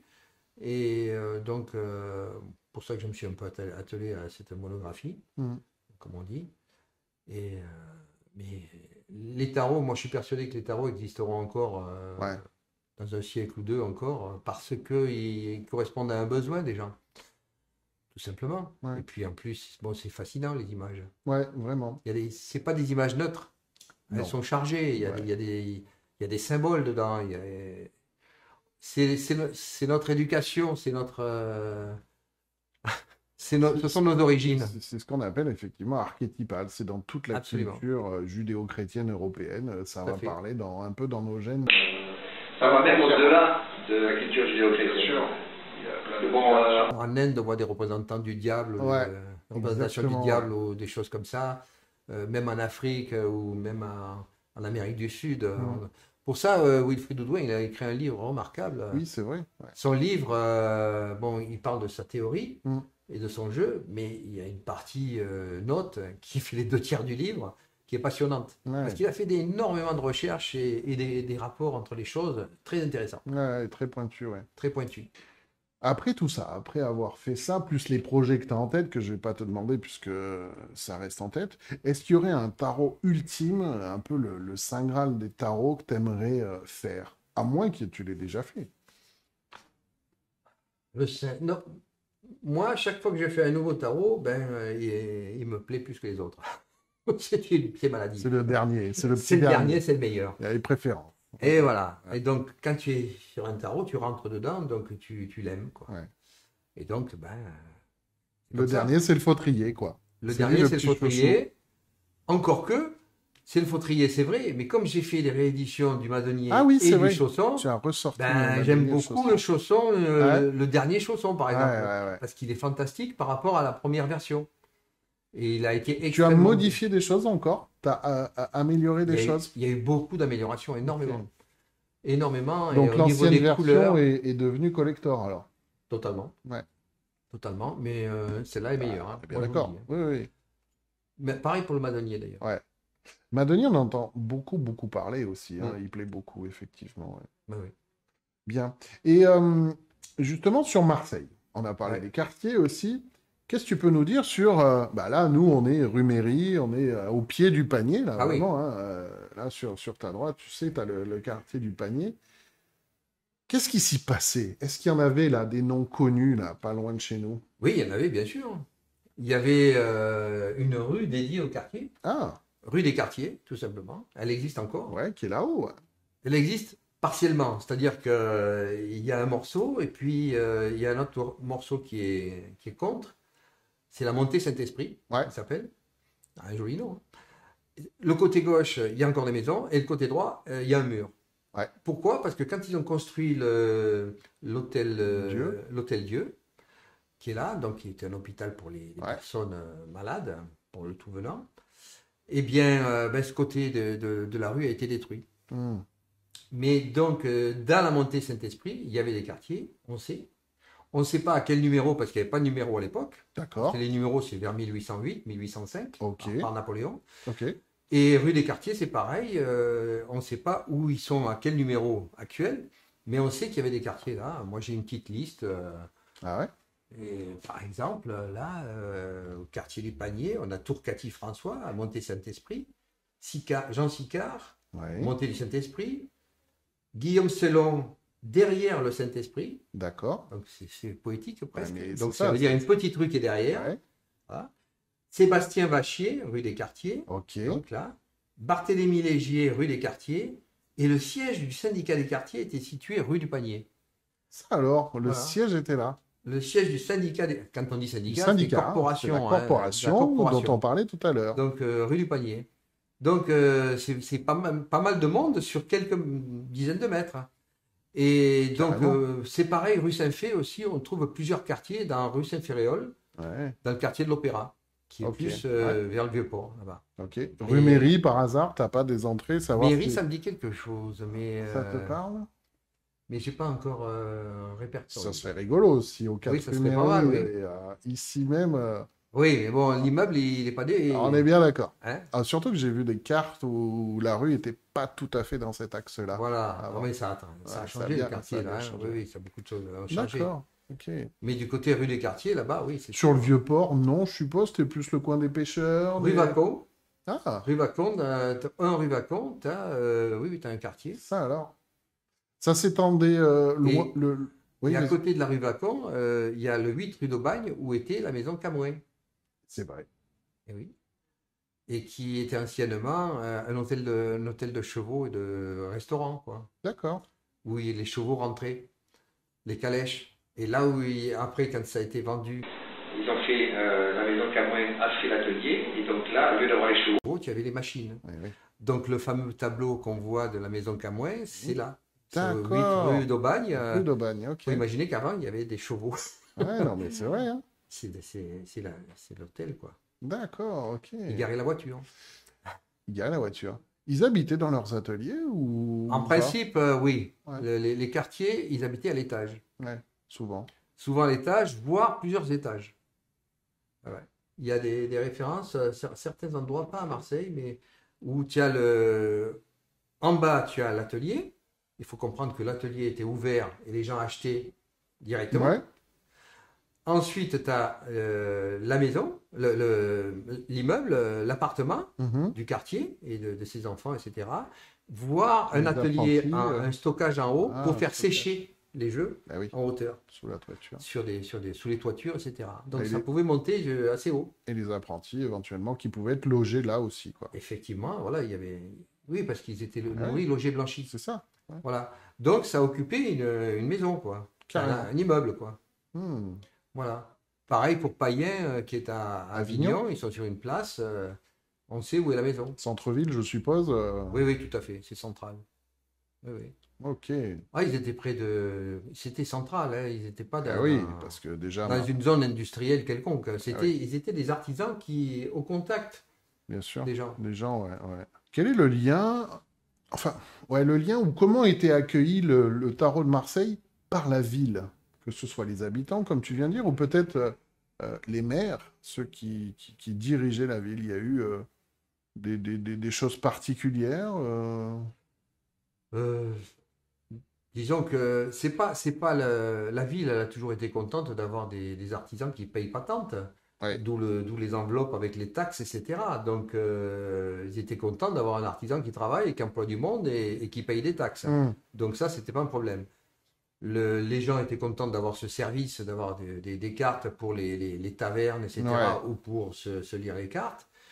Et l'église, bon, c'était...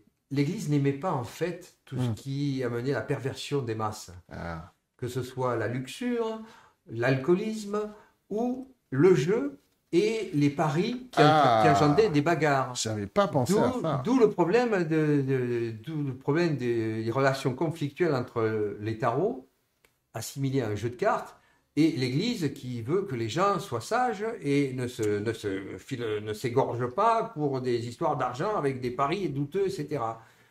Mais voilà. Et puis le côté superstition, parce que si les gens sont Ouais. superstitieux, c'est pas bon pour Ils l'Église. croient pas, effectivement. Voilà. Donc il y avait des tensions avec l'Église quand même. Ah oui, il y avait ce lien avec le jeu d'argent aussi. C'est Jean-Claude Flornoy qui en parlait, qui disait que c'était un jeu d'argent aussi, de Ben, paris. forcément, à partir du moment où il y a dans les tavernes, ils jouent Ouais. et ils parient.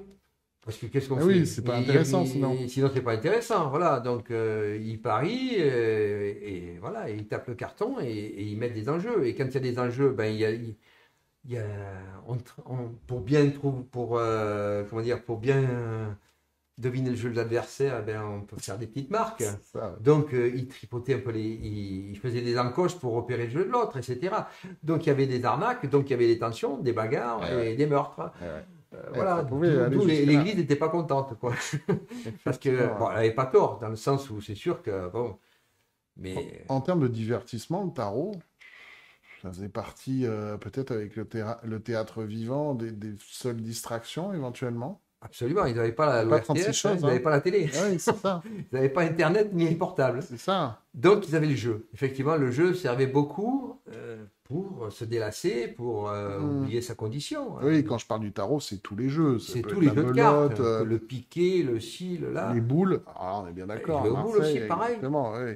et l'alcool. Et Parce l'alcool. que Et Et, le ciment, un comme peu par de tout hasard, ça. c'est dans les estaminets, il y avait pas les boules, mais il y avait, quoique, ils pouvaient jouer aux boules dehors, Ouais, comme il faut encore, C'est certains coins. Ils boivent un coup, ils jouent au carton, Ouais.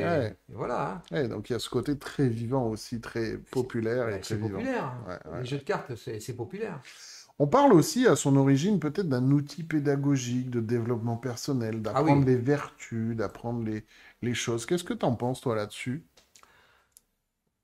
Je pense que dans les tavernes, ça ne devait pas beaucoup marcher Non, comme ça. ouais, j'avoue. Mais, Ou alors, ça peut être la philosophie de comptoir, justement. oui, voilà, C'est avec bon. les brèves de comptoir Ah, les aussi, brèves de les comptoir. fameuses brèves de comptoir. Ça. Non, mais il est évident que plus on est cultivé, plus on s'intéresse aux symboles, on intellectualise les choses et on peut trouver des choses très intéressantes dans les tarots. Mais le tout venant ne s'occupait pas de ça. Il ne voyait pas ça. Ouais. Lui, il voyait uniquement l'aspect pratique du jeu, Mhm. du gain éventuel, ou le côté pratique. Est-ce que je vais guérir de ma maladie? Que me disent les cartes? Mhm. La peur, la peste, est-ce que Ça. voilà, ceci, cela. Donc les gens ont besoin d'être rassurés, c'est toujours pareil. Bien Les sûr. cartomanciens l'utilisent toujours, hein, c'est soit l'amour, soit je vais trouver un emploi ou la santé. C'est vrai. On en est toujours à ça. C'est les trois axes principaux d'une consultation. Ça. Rarement, quelqu'un va faire une démarche, à mon avis, philosophique en venant consulter. Ça peut arriver, Ça peut arriver, ouais. mais c'est pas la majorité. La majorité, ils ont d'autres demandes. Bien sûr. Et ça continuera, je pense. Et tu vois, c'est vrai, ça me fait réfléchir là en direct. Aujourd'hui, c'est toujours la même chose. Je prends l'exemple de mon père qui adorait jouer au tarot. Ouais. Il se fout totalement. Alors, c'est le tarot de jeu, hein, c'est même Oui, pas oui, oui. celui-là, hein, avec la classification pique, cœur, carreau, trèfle. Et ma mère, elle, qui utilisait le tarot de Marseille pour lire les cartes dans la divination. Et moi, c'est plus et le les deux côté. utilisés, donc il y a deux, au sein de la même famille, ils faisaient les deux utilisations. Et moi, aujourd'hui, qui va. Alors, de la lecture, mais pas en divination, de l'archétype du tarot psy à la Jodo, en fait. Voilà. C'est exactement ça, et c'est ça qui est intéressant dans le jeu, quoi. Ouais, c'est vrai, ok. Et toi, avec tes passions, ésotérisme, numérologie, toutes ces choses que tu faisais avant, et peut-être encore aujourd'hui, est-ce que tu as trouvé des choses, toi, en reliant toutes ces passions, des trucs ésotériques, dans le tarot? Comme moi, je connais bien la numérologie, il est évident que quand je vois les arcanes majeures, je vois d'abord des nombres. Ah. Et donc, Toi, c'est les nombres, parce que oui. numérologie, c'est à l'origine ce qui t'a en premier passionné, peut-être, c'est ça? c'est pas le tout premier, mais rapidement, oui, c'est Ah. comme ça, oui. C'était l'astrologie au départ. Astrologie, hein. Après, la numérologie et le tarot, comme j'expliquais. Ouais, ça dans a l'ordre, été c'était... bref, ouais. et après, c'est revenu. Et donc, moi, je préfère. Je vois un aspect numérologique dans les. Ouais. En particulier les 22 arcanes majeures, bien Ouais. sûr. Dans ce qu'on appelle le nombre de vies. Bon, enfin, c'est un peu technique. Ah oui, Oui, les oui. chemins de vie, les Le choses comme ça. prénom, plus le nom, plus le chemin de vie. Ouais. On additionne tout ça Ouais. et on a un nombre, on le réduit de 1 à 22 Ah, on connaît et bien on, ça, et on ici. analyse par rapport aux arcanes C'est majeures. ça. Ouais, je te montre un truc. Alors, Ça, c'est là-dessus. intéressant. Ah, tiens donc. Moi, je trouve que ça fonctionne bien, ça. Ça fonctionne pas mal, hein. Ouais. Si tu avais un top 3 des tarots de Marseille, Ah. ça serait quoi? Moi, j'aime bien le madonier, c'est sûr. Ouais, J'aime beaucoup le chausson. ouais. Donc, je mettrais. Mais je mettrais pas le madonier en premier, finalement. Ok. Eh Ah, au début, oui. Au début, c'était oui, le c'est ton madonier. premier aussi. C'est celui que je pensais qui était le plus beau, qu'il fallait faire, etc. Mais après, maintenant, je me dis, il y a d'autres variétés et tout. Donc, je le mets en deuxième. Et non, je le mets en troisième. Le Madonier en troisième? Ouais. Ok, En deuxième, je mets le chausson. ok. Et là, en premier, on mettrait... Et en premier, c'est celui que je connais Celui pas que tu es en encore. train de faire en ce moment, peut-être. Non. C'est vrai que je suis en train d'en faire un. Ah bon? Oui, Je c'est savais vrai. Et qui sera assez extraordinaire. Ouais. Mais ça ne sera pas mon préféré. Mon préféré, c'est celui que je connais pas encore. Ah! Voilà. Donc, il y a C'est une même porte pas les ouverte. prochains, puisque tu les as en tête. Oui, oui. je les ai C'est en tête, celui oui. qui n'est pas encore trouvé. C'est une C'est- belle bah oui. réponse. Parce que quand tu me parlais d'un tarot, le tarot d'origine, etc., Mm. je suis persuadé qu'il y a un tarot extraordinaire quelque Ouais. part qui m'attend, quoi. Ouais, Bon, peut-être que je ne le trouverai pas. Mais je pense Mais- qu'on est plein à te souhaiter ça, parce que pour que tu le restitues après aussi, quoi. Parce qu'il y a des gens qui me contactent, des fois, qui me disent, ouais, j'ai un tarot, qu'est-ce que vous en pensez? Il n'est pas complet, mais si à ça. Donc je me déplace, je vais voir et tout. Et j'en ai un comme ça. C'est pas moi, c'est pas Ouais. mais un très beau tarot que j'ai négocié et que je vais faire. Ah, Et c'est un gars c'est un Suisse qui a ça. Et donc ça sera un joli tarot aussi. super. Voilà. Donc ça présage plein de belles choses là-dessus. Et encore 5 ou 6 encore, oui. Ah, 5, et un livre. Et un livre, oui. Et à quand, comme c'est à la mode, un livre et un jeu dans un coffret? Oh non. Tu sais qu'on me demande souvent, vous avez le mode d'emploi? Et j'aime Merci. bien leur dire, il n'y en a pas. C'est vous. Exactement. Je sais qu'on me le demande. Et je sais que bon, il y a des gens qui font des petits livrets d'accompagnement, Ouais, ouais. etc. Bon, c'est pas ma démarche. Non, Moi, ma j'entends démarche, bien. c'est pas ça. C'est pas de faire un livre sur les cartes, mais ton livre que tu prépares avec un jeu un jour, ça pourrait... Ben, mon livre, il sera sur les tarots. Donc, je peux pas le sortir avec un tarot. Tout simplement. Mm. Donc, je le sortirai à part. Les gens, ils l'achèteront. Je ne prendrai même pas l'éditeur. Je ferai Oui, un super c'est toi jeu. qui Je le viens. ferai à compte d'auteur. Mais je ne ferai pas un jeu avec. Parce que faire un jeu avec, ça veut dire que c'est le tarot que j'aime. Mm. Et je n'ai pas encore trouvé le dernier. Tu as parlé beaucoup de transmission dans ce que tu fais, et Oui. deux, trois petites dernières questions, justement. Ce savoir que tu as aujourd'hui, est-ce que tu as songé à le transmettre, tout ce que tu as acquis pendant ces années?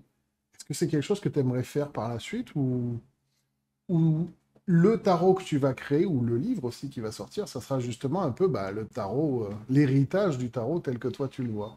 Ah, bonne question. J'ai un fils de 25 ans qui a fait des études d'art graphique.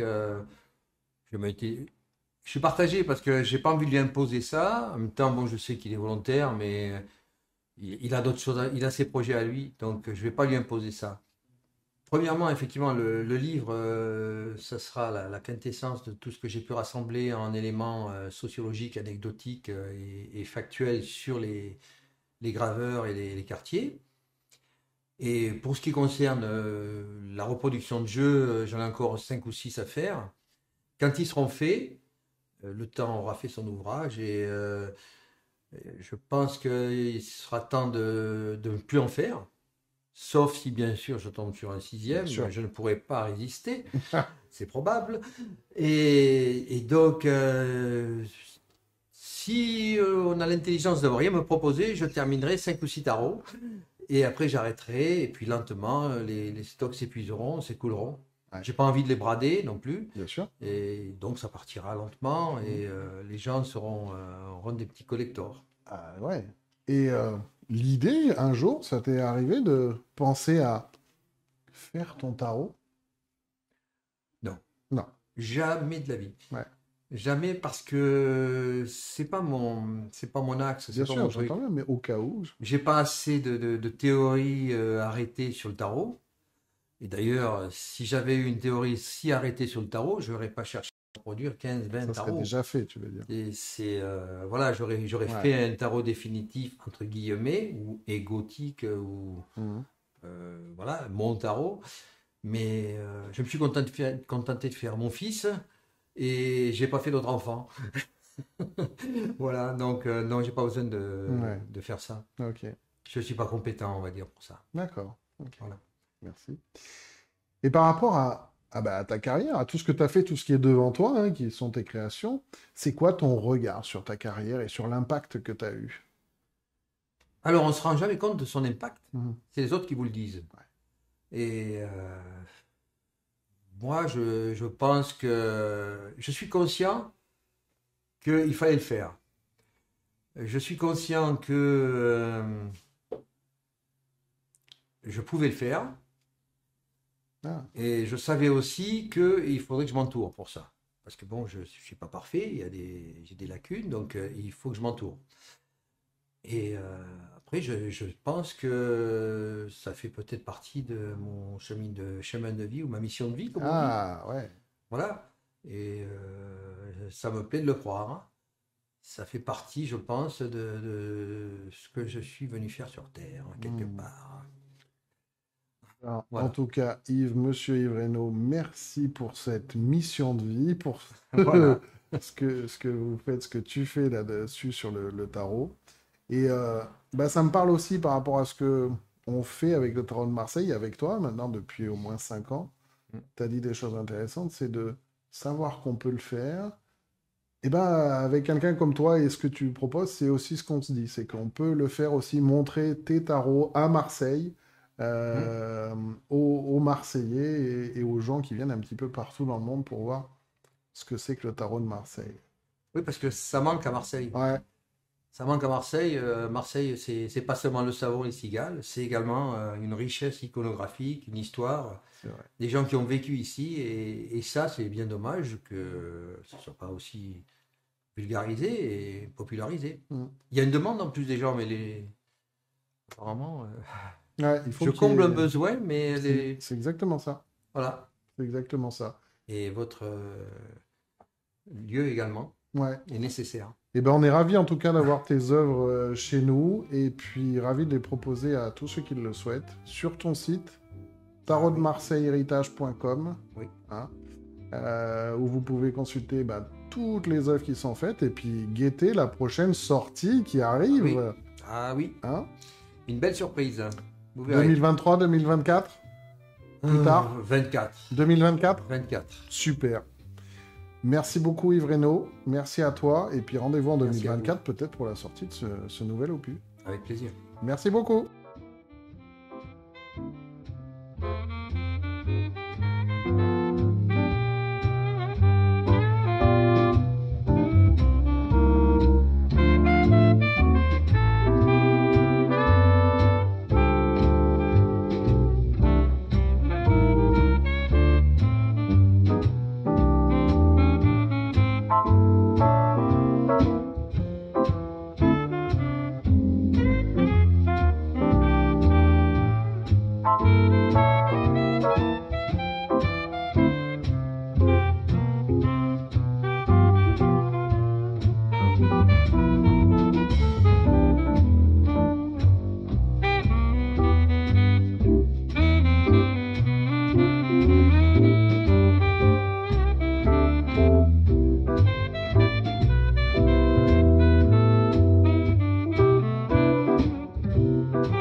C'est la papesse. C'est la Oh, papesse.